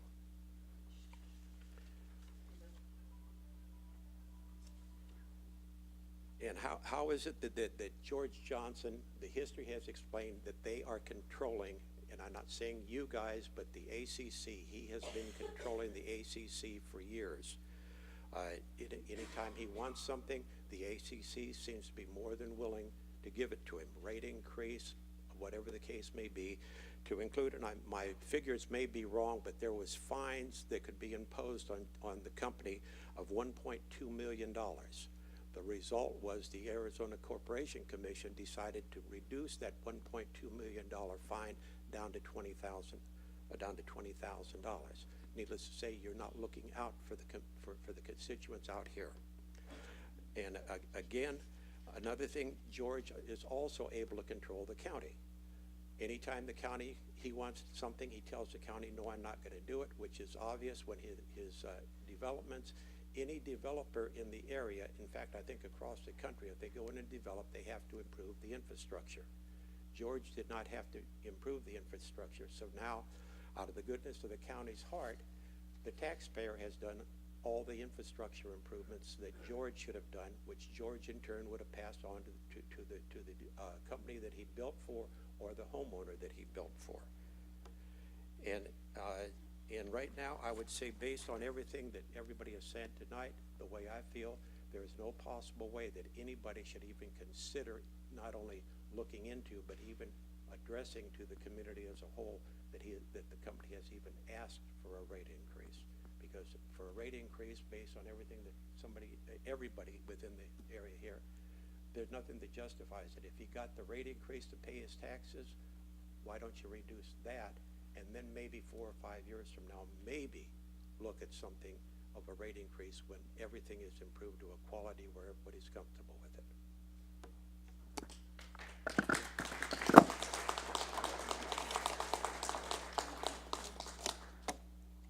I have April, and it's S-A-N-M, and I'm not sure about the last part of the name.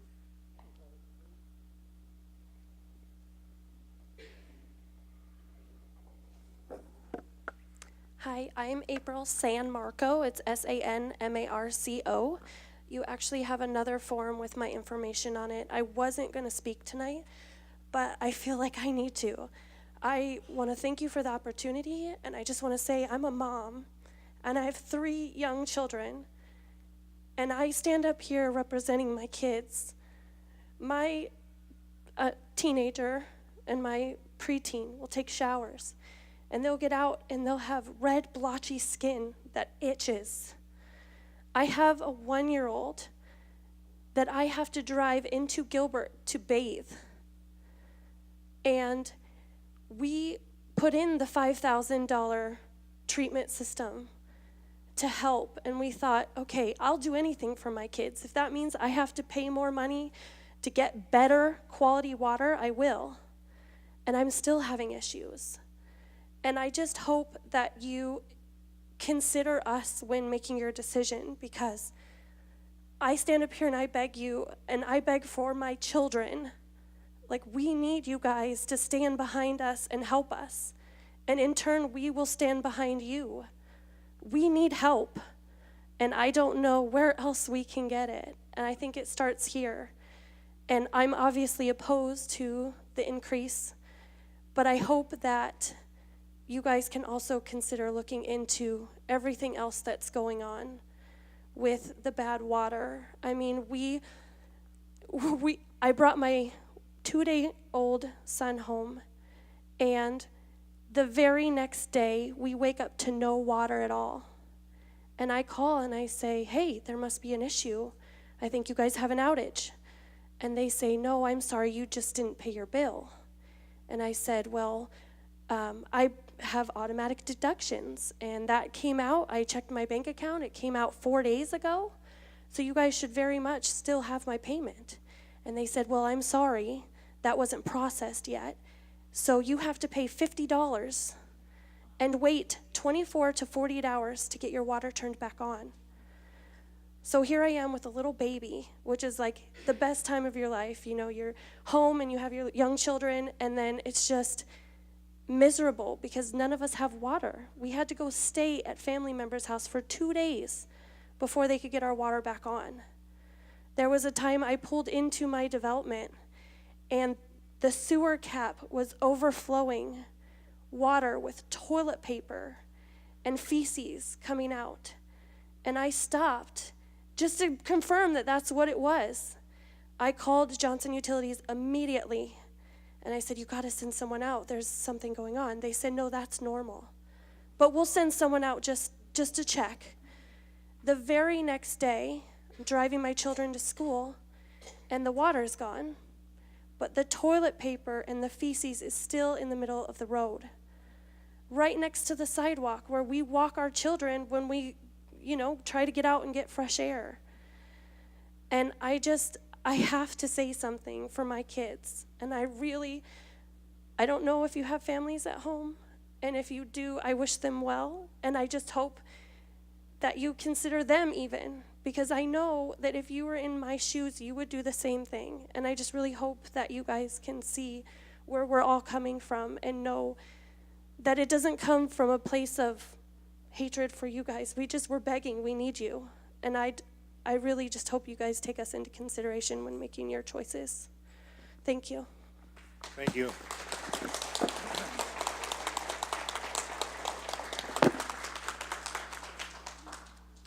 Hello, and my name is Steve Olay. What I'm going to try and do is explain the process that we have, and the process kind of changed based on your comments yesterday and today.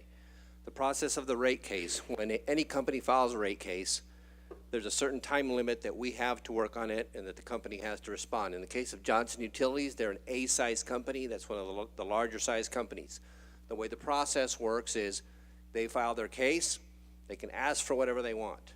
The result of the case, because of the size of the company, the case will take about a year to process with all of the investigations that staff is going to do, that RUCO is going to do, that any interveners are going to do. I think the county has intervened. So all those will take place. There will be a hearing, I believe right now, and don't quote me on this, but I think the hearing right now is scheduled for sometime in the fall. It's already been scheduled. But that's the process for the rate case. There will be investigations of all of his financials. The result of the rate case could be an increase. It could be a decrease. It could be leaving the things the same. It could be anything of whatever the staff recommends, plus what the commissioners make a final decision on. That's the rate case. And I said the process, based on your comments, has changed. What has changed is, and because of your comments, the rate case will proceed as the rate case proceeds. But because of the comments yesterday and this morning, the commission has scheduled for tomorrow a discussion on, as was read by Commissioner Burns, a possible order to show cause, which could result in a myriad of things. It could be fines, it could be an interim manager, it could be all these things. That process will happen much quicker. I have no idea how quick, but I'm just going to give you an example. I said the rate case could take about a year. That's just the way rate cases work. There's nothing you can do about that. The process for what happens tomorrow, depending on what the commissioners decide, the commissioners could decide they're going to ask staff to do an investigation, come back in 2, 3, 4 weeks with a recommendation of whatever they think should happen. At that point, the commissioners would make a decision on, yes, we want to appoint an interim manager or not. The company's going to have a chance to respond to all that. We do live in America, there's due process. So if the commissioners are going to do something, whereas if staff makes a recommendation, the company's going to have a chance to respond. Once that recommendation is made by staff, once that response comes in from the company, then at that point the commissioners make a decision. That process could result in just what I said. Or it could say, well, we want to have a hearing in front of one of our judges, and the judges, there'll be witnesses, whatever, and then at that point the judge makes a recommendation, the commissioners make a decision. But that process will move much faster than the rate case. And the main point I wanted to make is that process would not have happened had it not been for your comments and the fact that the commissioners listened to you. So your comments make a difference.